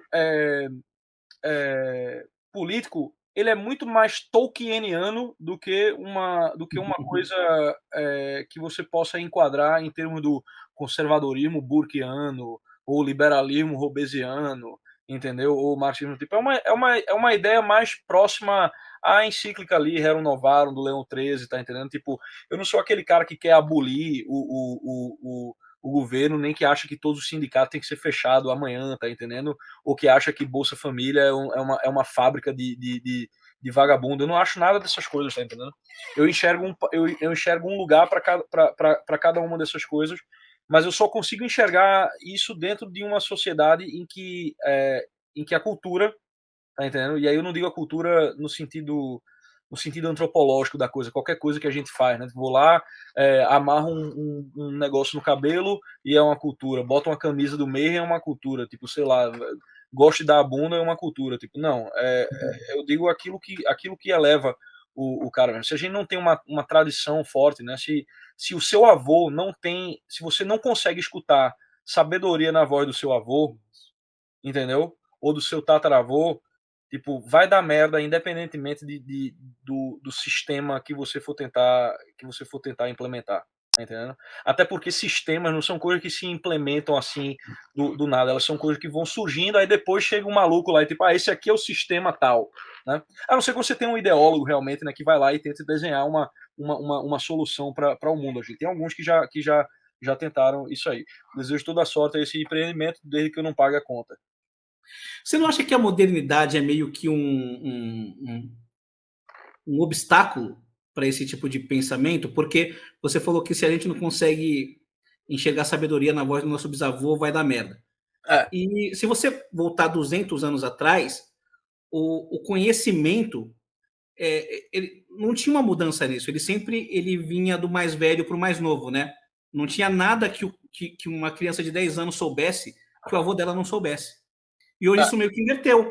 Com a tecnologia, com a modernidade, Sim. é o avô que vai pedir para o filho, para o neto mexer no aplicativo. O paradigma do conhecimento ele meio que está mudando. Mas é esse tipo de conhecimento, né? esse tipo de conhecimento tecnológico, que é um tipo de conhecimento, você não vai pegar do seu avô para o seu filho, né? Do avô para o neto. Né? Mas o conhecimento de como lidar com certas questões de família, por exemplo, Sim, sim. o conhecimento de como lidar com certas questões administrativas, ou de como você se portar em sociedade, você vai passar de pai para filho. Por exemplo, uma coisa muito simples: como você se comportar no jantar. Você vai jantar com uma pessoa, né? Uhum. Se tua mãe e teu pai não te ensinaram como fazer isso aí, vai ser muito difícil tu deduzir essas regras. Tá entendendo? E parte do mundo, veja, parte da função da educação no mundo é fazer com que as pessoas não se tornem detestáveis umas às outras. É sério. Tipo, parece uma coisa trivial, assim, mas se você tem um filho, tá entendendo? Você cria o seu filho só dizendo sim pra ele, fazendo todas as vontades dele, Verdade. tipo, e criando uma criança mimada, você pode estar sendo, pode na sua cabeça estar tentando proteger ele, mas você vai criar uma criatura detestável para o resto das pessoas. E quando essa pessoa for para o mundo, ela não vai conseguir se relacionar com esse mundo, ela não vai conseguir contribuir para esse mundo, ela não vai conseguir ser solução na vida de ninguém desse mundo, ela vai ser um problema para o mundo. E aí ela vai ressentir não só o mundo, como você. E aí é muito fácil você cooptar essa pessoa para radicalizar ela para qualquer lado. Tá entendendo? É muito fácil você cooptar esse tipo de pessoa. Né? E eu vejo que o principal problema da modernidade é que, ao mesmo tempo que a gente tem um progresso científico, tecnológico muito grande, né, e isso é uma coisa muitas vezes louvável, né, tipo, porra, a gente não tem que se preocupar mais com. Bom, com pólio a gente tá tendo que se preocupar de novo. Mas enfim, É. tipo, a gente não tem que se preocupar mais com a peste negra, né? A gente não tem que se preocupar mais, assim, a fome é cada vez menos um problema no mundo e mais é a obesidade, né? Tipo, nos países desenvolvidos, por exemplo, aqui nos Estados Unidos, Verdade. tem problema de fome, tem problema de obesidade, né? Então, assim, a tecnologia ela conseguiu fazer alçar o homem a um nível de vida, né? Um nível material muito grande, né? Embora no Brasil a gente ainda esteja muito atrás em relação a outros países, a gente está muito na frente de outros, né? Tu pega, tipo, a galera foge de Angola para vir morar no Brasil, a galera foge da Venezuela para vir morar no Brasil, né? Porque as condições são, assim, o estado natural do homem é a pobreza, né? É aquela coisa assim, tipo, difícil realmente. Então, a tecnologia ela tem essa coisa incrível. Só que o tipo de conhecimento que produz a tecnologia é um conhecimento escalonável, né? Você tem várias teorias científicas já estabelecidas, você usa os aspectos práticos dessas teorias para combiná-las para você fazer materiais, artifícios, sistemas, máquinas e coisas que vão melhorando a nossa vida. Agora, o conhecimento que gera esse tipo de conhecimento, ele já não é. A tecnologia é incapaz de gerar. Né? A tecnologia é incapaz de gerar uma teoria gravitacional, por exemplo. A tecnologia é incapaz de Sim. gerar uma relatividade especial. Ela é incapaz de gerar as teorias que terminam. A tecnologia não vai te dar o efeito fotoelétrico, tá entendendo? Do qual ela depende. Então você precisa aí de um outro tipo de conhecimento, né? Mas ao mesmo tempo, isso ainda estou um conhecimento dentro de outro conhecimento, né? Eu estou Uhum. fazendo a evolução tecnológica versus o conhecimento da ciência. Além desse, né, a ciência diz como as coisas funcionam, você tem também como viver, o que é certo e o que é errado. A ciência não consegue responder isso. Né? E esse tipo de conhecimento é muito difícil, não é nem muito difícil, ele é impossível de ser deduzido a priori. Tá entendendo? Não dá para você pegar um raciocínio e deduzir a regra de ouro.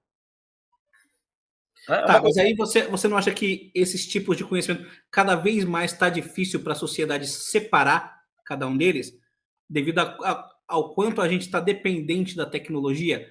E aí eu volto naquela questão da tecnologia é, gerar inverter o negócio do conhecimento, o mais jovem conhecer mais de tecnologia do que o mais velho, e isso poder gerar, passar uma impressão para o mais jovem de que ele não depende do tipo de conhecimento de vida que o mais velho pode Lógico, passar para ele, lógico, lógico. Isso é a coisa e mais. acaba querendo enfrentar esse tipo de tradição, digamos assim, de que o conhecimento ele é passado do mais velho para o mais novo. Lógico, lógico. Isso é uma decorrência natural. Isso é uma coisa que o Ortega y Gasset, o filósofo espanhol, já verificou, né? Ele já escreveu sobre isso em 1930, na Rebelião das Massas. Então, ele chama isso de especialismo e barbárie. A gente vive na época de que a especialização do conhecimento, né, ela traz um nível de vida enorme, e como a gente não criou, a gente simplesmente herdou, a gente vai herdando esse conhecimento de bandeja, né, a gente vira as costas para tudo aquilo que a gente não conhece e que a gente não contribuiu Que para trouxe a gente para cá, em primeiro lugar, né? trouxe a gente para cá, inclusive. Então é óbvio que isso vai acontecer. O homem vai ficar maravilhado pela tecnologia até que ele fique entediado, né?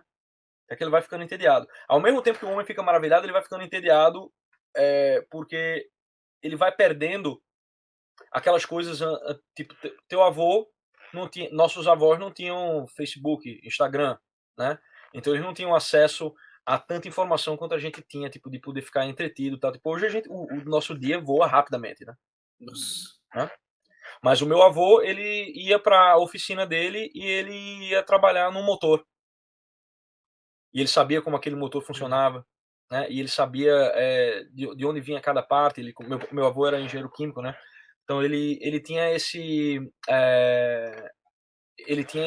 conhecimento nele, e aquilo era parte do dia dele, né? A gente não tem mais essa coisa. A nossa existência ela já é bem garantida. A gente precisa cair muito, muito, muito, muito, muito, muito para a nossa existência ser realmente tipo ameaçada, né? Então, óbvio, esse tipo de conhecimento ele vai ser olhado como uma coisa tipo, isso aqui é uma besteira que meu avô acreditava, não preciso olhar para isso, né? O que é que o meu avô tem a dizer sobre o destino da Polis, uma Polis toda cheia de maravilhas tecnológicas e tudo mais? O cara não sabe nem logar no Instagram, mano. O que ele tá Exato, querendo me ensinar é. exato, exatamente. É, só que aí, né, você vai perdendo, quando você vai virando as costas pro seu avô, você não percebe, mas você vai colocar em risco as condições que proporcionam esse próprio progresso. Porque o que trouxe o progresso tecnológico foram coisas muito, muito sedimentadas e que você não deduz a priori, né? Uma delas é a propriedade privada. Você não deduz isso a priori. Você pode dizer, não, tipo, isso aqui todo mundo trata como um axioma, né? O pessoal que tenta deduzir uma ética a partir da propriedade privada trata como um axioma. Você não deduz. Tipo, de onde vem isso? Né? Como é que você vai deduzir isso aí? Um deles é a propriedade privada. Outro é a ideia de julgo da lei. Uma ideia de que você tem uma lei que se aplique igualmente a todos os homens. Né? De onde você tira isso? Os romanos tiveram isso durante muito tempo, depois falharam, né? Depois isso ressurgiu dentro do Ocidente, né? Dos escombros do Império Romano, através da Igreja, que preservou muitas dessas ideias. Então, a gente está surfando, né? A gente está standing on the shoulder of giants, realmente, né? Tipo, a gente Uhum. tá nos ombros de É gigantes. gigante. Então a gente não pode olhar para tipo, isso aqui é velho, isso aqui é antiquado. Existem coisas que são velhas e são antiquadas, realmente. E que a gente não precisa mais observar. Mas a gente olhar só para a coisa por ser velha, por ser antiquada, ou por aparentar não fazer sentido, porque a coisa mais fácil tipo, é alguma coisa que faz muito sentido aparentar não fazer sentido. Principalmente quando você está tentando se eximir de alguma responsabilidade. Você que se vê como um improvisador, que estudou tanto improviso, você tem a pretensão de lançar material solo nessa onda, nessa linha, assim, voltada para Não, improvisação, não, não, não, não. Até porque eu estudei essas coisas, mas no final das contas, a improvisação para mim ela só serve como fonte de material para composição. Tá entendendo? Eu Uhum. enxergo assim, beleza, é fácil, tipo, eu posso improvisar um solo qualquer aqui, mas se eu for gravar um disco, das minhas improvisações eu vou querer construir um solo, tá entendendo? Com início, meio e fim. E obviamente quando eu for improvisar, eu vou tentar, quando eu tento improvisar, quando eu improviso, eu tento improvisar como compositor. Mas eu uso da improvisação para a composição. O meu foco é mais isso mesmo. tá entendendo? Então, assim, fazer um disco instrumental, pá, tipo, eu não tenho nenhuma pretensão disso, não. E como é que você vê a tecnologia na música? Eu tive o privilégio de entrevistar o Jordan Rudess, que é Eita, tecladista do Dream Theater. E eu porra, perguntei. quando eu fui gravar o disco do Mastodon, o produtor desse disco foi o David Bottrell, né? E ele fez eu acho que ele remixou o Scenes from a Memory. Aí eu falei, porra, você pegou um dos discos mais famosos tocado pelo Jordan Rudess, né? Aquilo é um cara que toca notas demais. Ele falou assim, ele é aquele jeito canadense dele, assim, tipo, bem frio, assim. There's a guy who plays too many notes. Mas enfim, eu vi que você entrevistou ele. Ele é o cara da tecnologia, né? Pois é, cara, eu fiz uma pergunta para ele que é a seguinte: hoje eu vejo no Brasil e no mundo todo também muitas bandas de heavy metal que têm tecladistas substituindo os tecladistas por programação. Sim. Você acha que a programação pode acabar? Pode ser uma ameaça para os tecladistas, principalmente em bandas de rock e metal? Cara, acho que não. É para o cara que toca assim, tipo, tudo no clique, tá entendendo? E aí o cara, dispara tudo já com gate e tal, não sei o que lá. Realmente é tipo, aí pra quê, né? Mas existe uma coisa, velho, tipo, a galera gosta de ver as coisas sendo tocadas, tá entendendo? O público, quando vai ver uma banda tocando, se tem um monte de track passando, tipo, o pessoal sente, tá entendendo? E o pessoal começa, O Ghost leva o backing vocal. o Ghost, por exemplo, poderia fazer o show deles inteiro só o Tobias fazendo o karaokê ali, tá entendendo? Porque tá tudo no clique, tá tudo, tipo, até os fogos de artifício tá tudo no clique. Mas não, tipo, o público gosta. Tem click track, tem coisas que precisam estar ser disparadas, tem. Tipo, dependendo da banda, tem disso. Mas até o Nine Inch Nails, tá ligado? Tipo, o Nine Inch Nails é uma banda que você poderia dar o play, tá entendendo? E Por só caramba, né? mas eu fui no show do Nine Inch Nails aqui, é incrível, cara. A gente tocou um festival com eles agora em Louisville, Sério? no Kentucky. Nossa, que Tipo, eu vi animal. o show, tipo, foi um dos shows mais incríveis assim que eu vi na vida. Eu acho muito foda. Sonoro e visualmente, né? Sonoro e visualmente. E tipo, então não tem como. O público sempre vai gostar de ver a coisa sendo tocada, tá ligado? Tipo, é uma coisa que é primordial isso aí, tá entendendo? A não ser que você transforme os shows de rock na rave mesmo, né? Aí beleza, aí você enche o cu da galera de doce e MD e. Mas não é, né? Não é. Cara, e é engraçado, né? O público do heavy metal. Isso, isso era um papo que eu queria ter contigo. O público do heavy metal é um público muito especial, assim, tá ligado? Porque a galera é apaixonada pelo negócio. E é um negócio irracional. É um negócio irracional. Mas eu acho lindo que seja racional, cara. Eu acho lindo que seja racional. É, porque isso mantém não só mantém a coisa acontecendo, mas também proporciona que às vezes saia um disco do caralho, tá entendendo? Essa irracionalidade do metaleiro. O problema pra mim é quando o metaleiro começa a ficar racionalista demais, tá entendendo? Esse é o grande problema pra mim. Aí começa a surgir os críticos de metal, tá entendendo? Que são os caras, o sommelier de metal, Top 5. né? Aí, tipo, os top 5 solos de não sei o que lá, os top 5 bandas de não sei o que lá. Como é que você vai fazer essa análise? Por exemplo, eu vejo. Tem aquele maluco, né? O Regis Tadeu. Ele faz análises, né? De bandas e tudo mais e tal. E eu vi ele discutindo com os caras do Menor, tá ligado? Tipo, você não conhece o Menor. Eu digo, porra, eu fiquei do lado dos caras do Menor, cara, tá ligado? Beleza, o Menor é uma merda? Pode ser, dependendo de como você olha. Tipo, você tá comparando aqui? Você tá comparando a Bar, realmente o Menor é uma merda. O rock inteiro é uma merda. Tá entendendo? Tipo, se você compara com a música, tanto o canto gregoriano quanto a música erudita de alta categoria, tipo, o rock é uma Coca-Cola, um McDonald's, tá entendendo? Mas não se trata disso, né? Então, tem dois essays que eu li na vida que se traduziram assim um pouco no meu pensamento musical. Um é de um autor conservador chamado Michael Oakeshott, que é o racionalismo na política, que ele mostra que você tentar, né, aplicar esses modelos racionais, tipo pré-moldados, né, a grupos de pessoas, né, tipo operando em sociedade, tipo sempre vai dar merda. Você vai sempre gerar um monstro, uma máquina que vai moer essas pessoas. E o outro é um essay de um cara completamente liberal, inglês, o Oscar Wilde, que se chama The True Critic, o verdadeiro crítico.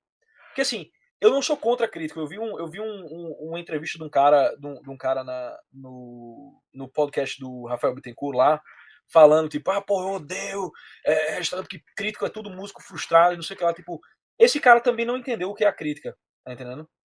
O Oscar Wilde, ele fala uma coisa incrível, cara, que é o seguinte: o crítico, ele não pode ser nem justo, nem imparcial, nem honesto. Porque você só é essas coisas realmente. Tipo, honesto ele não tá dizendo tipo, de mentir, mas de vir daquele lugar assim, tipo, limpinho, que você tá fazendo uma análise aqui uma análise química desse plástico aqui. Tá entendendo o que eu quero dizer? Um crítico jamais vai poder fazer isso. Porque para que ele sequer possa falar sobre a obra de arte que ele tá falando, ele tem que se abrir à possibilidade daquela arte. Ele tem que se abrir realmente. E quando você se abre, você se torna vulnerável àquilo.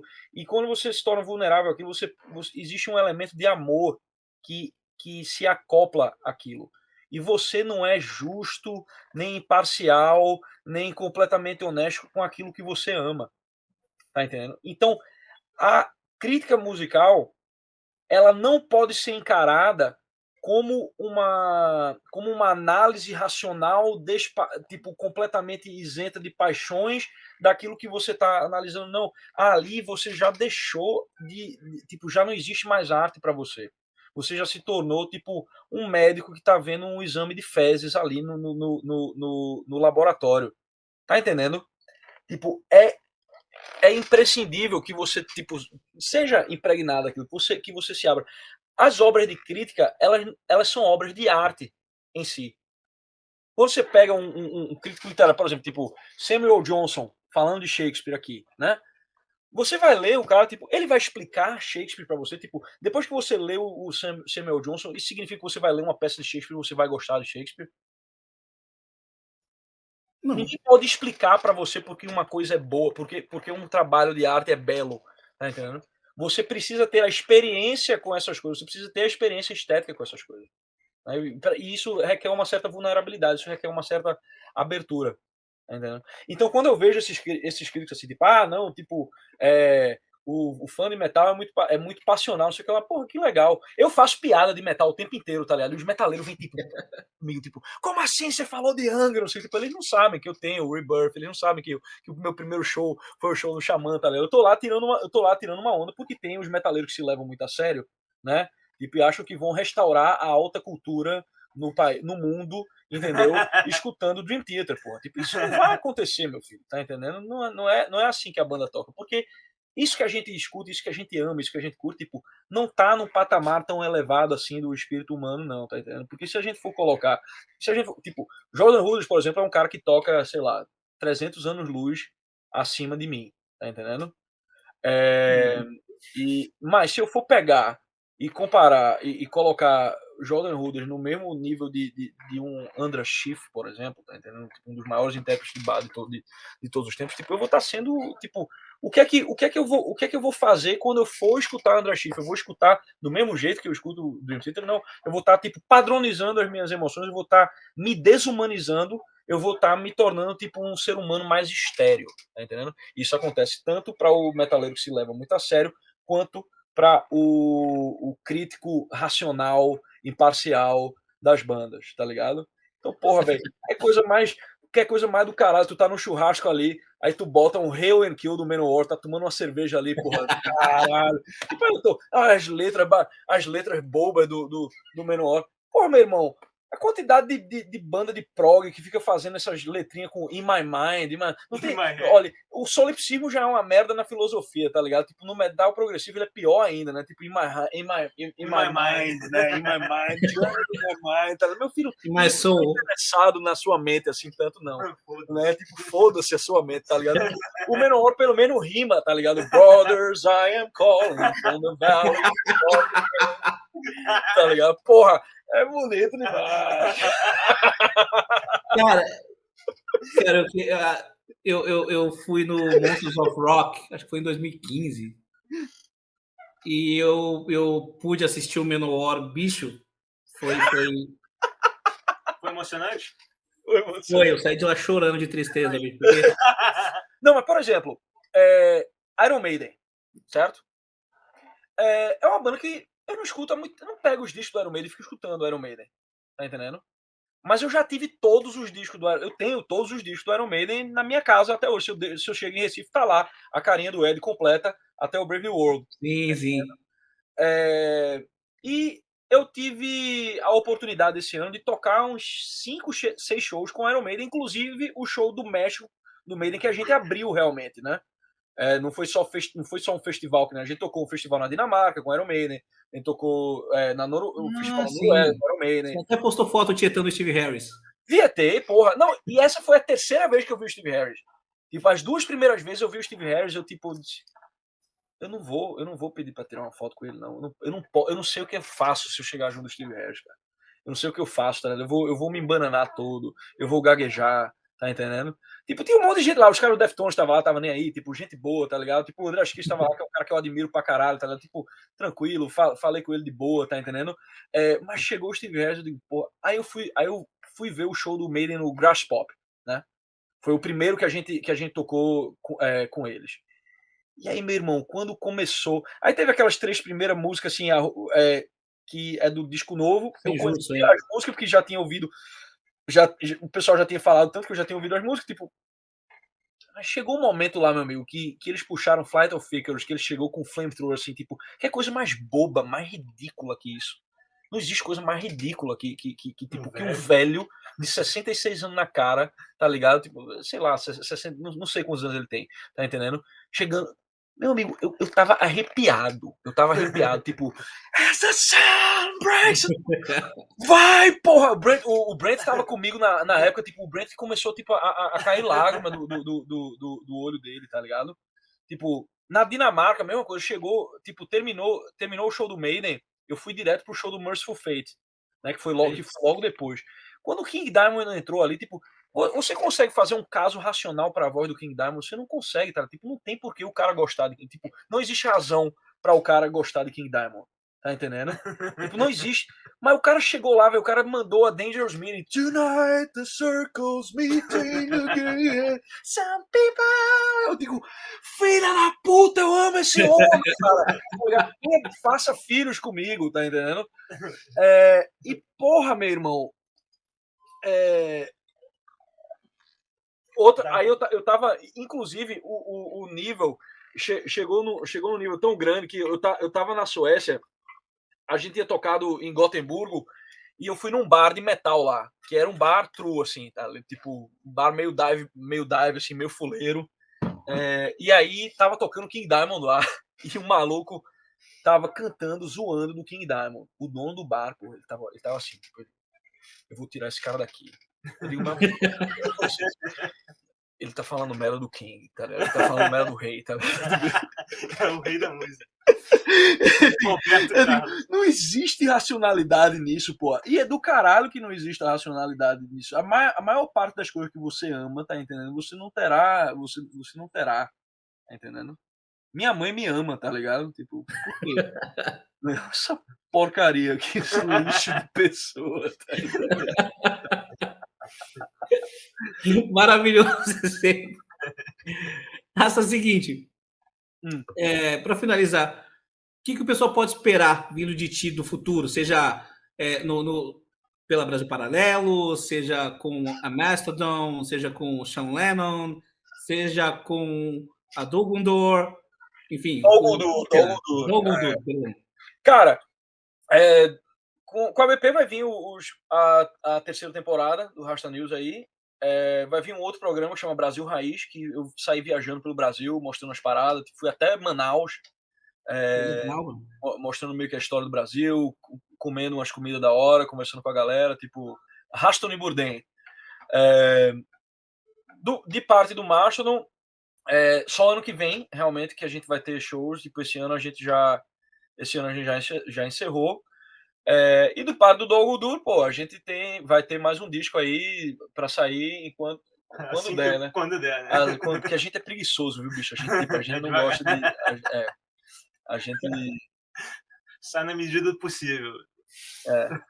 E aí não sei. Pô, teve em junho, julho, teve essa turnê do Angra aí, né, cara? Tipo, que foi a Rebirth for Shallow. E o Paulo Barão, ele me mandou uma mensagem antes perguntando se eu podia fazer, porque eu conheci ele Sério? em São Paulo, né? E aí, porra, eu tinha a turnê com o Mastodon, tá ligado? Mas eu digo, meu irmão, ia ser um negócio muito engraçado se eu pudesse fazer isso. Caralho! Tá ligado? Ia ser muito. E, porra, o jovem, né? Tipo, o jovem Rasta lá em Recife, os amigos. Meus amigos iam tudo pra esse show, tá ligado? Bom, se um dia ele precisar de mim de novo e não tiver turnê do Mastodon, eu prometo que eu faço. Eu vou ter que aprender. É difícil, né? Tipo, aquelas linhas. Vai ter um monte de linha ali, né? Pra tocar. Mas, tipo, foda-se. A gente faz. Cara, do caralho, mano. Eu não sabia dessa, bicho.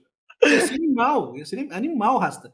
Eu ia ficar ali no fundo do palco, né? Tipo, que nem o tecladista do Angra sempre fica. Tipo, é o pior trabalho você ter no Angra, né? Tipo, o cara.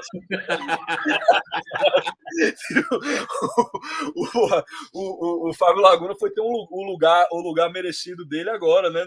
Com o Vera Cruz, e o Fábio Ribeiro também foi ter o seu lugar merecido agora, né? Com o Xamã. A galera, porra, tratava os tecladistas assim, eu digo, porra. Mas tudo bem, mas mesmo assim eu ainda iria, porra. Ia ser muito engraçado, velho. Pô, Paulo é meu amigo, cara. Eu vou falar com ele. Chama o Rasta de novo. Chama o Rasta de novo. Então, não vai faltar oportunidade pra eles. Eles estão querendo colocar tecladista para tocar ao vivo. E acho que daqui a 2 anos, eles comemoraram o Rebirth. Daqui a 2 anos, o Temple of Shadows faz 20 anos. Eita! Holy Land 2004. Ah, pô, 2024. Holy Land 2024. Pô, tem que fazer uma turnê. 2024 ou 23? Ele que sabe tudo aí. Qual é o aniversário do Holy Land? Quando é de 93 ou 4? É 93 ou 94? Não, do Angels Cry, é 2023. Eita, porra. 30 anos. Tinha que ter um... Aí, cara, chama o Rasta. Já Chama o faz Rasta. o Angels Cry 2023. Temple of Shadows 2024. Aproveita que eles vão gravar o disco novo ano que vem. Você já grava o disco novo com os caras? aí já é mais complicado, aí tem que ver com eles. Mas enfim, não, porque eu não conheço nenhum deles, tá ligado? Eu conheço o Felipe Andreoli, porque eu conheci em São Paulo, não, no Rio agora, que eu fui no show do Symphony X, o Paulo Barão tava lá, e o Andreoli tava tocando com a banda lá, abrindo para o show. Mas o resto não conheço, não. Conheci o Kiko quando criança, revi ele com o Megadeth agora mas o Kiko não tá mais é o Marcelo Barbosa agora. Marcelo Barbosa. Eu conheci o Marcelo Barbosa também, pronto. Conheci porque ele tava nessa mesma gig do Andreoli. Pois é. Cara, do caralho, mano. Do caralho. Bom, acho que é isso. Esse foi o nosso bate-papo com o João Nogueira ou com o Rasta, como vocês preferirem. Tá ao vivo ou a gente tá gravando agora? A gente tá gravando. Ah, tá. Tá certo. Quer dizer, agora tá ao vivo, porque o pessoal tá vendo ao vivo que tá saindo. O pessoal hoje tá assistindo a gente aqui agora? Hoje, dia 12 de outubro, que a gente tá gravando, Uhum. Mas deve ir pro ar, está indo pro ar hoje, dia... Deixa eu ver. Dia 21 de outubro? Dia 21 de outubro, que o pessoal tá vendo, tá ao vivo. É a mágica. Então a gente corta essa última parte aqui do papo. Beleza. Rasta, eu queria, bicho, agradecer imensamente aí o fato de você ter aceitado o convite. Pedir desculpa pelas 2 horas e 10 que eu tomei do teu dia, que realmente para mim o papo foi muito bom. Tanto o papo musical, papo de filosofia, política, a sua quase entrada quase entrada no Angra, no caso na turnê. Calma lá. Calma. Isso vai sair, eu sei que vai sair no corte, assim, né? No corte vai sair, tipo... Não, nos cortes, no corte vai ter Rasta conta como quase... Como quase entrou no Angra, tá ligado? Rasta quase entrou no Angra. Rasta confirma a participação na turnê de 2023 no Angels Prime. Maravilhoso. Bicho, obrigado mesmo, cara. Eu gostei demais de conversar contigo e desculpa aí pelo tempo que eu tomei. O tempo é seu para se despedir do nosso público e dar o recado que você quiser. Quando você quiser, a gente bate papos aí. Tipo, eu gosto de conversar. Quando é para conversar sobre isso no ambiente assim, tipo, eu curto. Pô, cara, então já fica o convite, que tenha sido o primeiro de muitos. A gente também faz lives de vez em quando quiser estar mais do que convidado, quando tiver alguma coisa para lançar. Quando vier aí, né?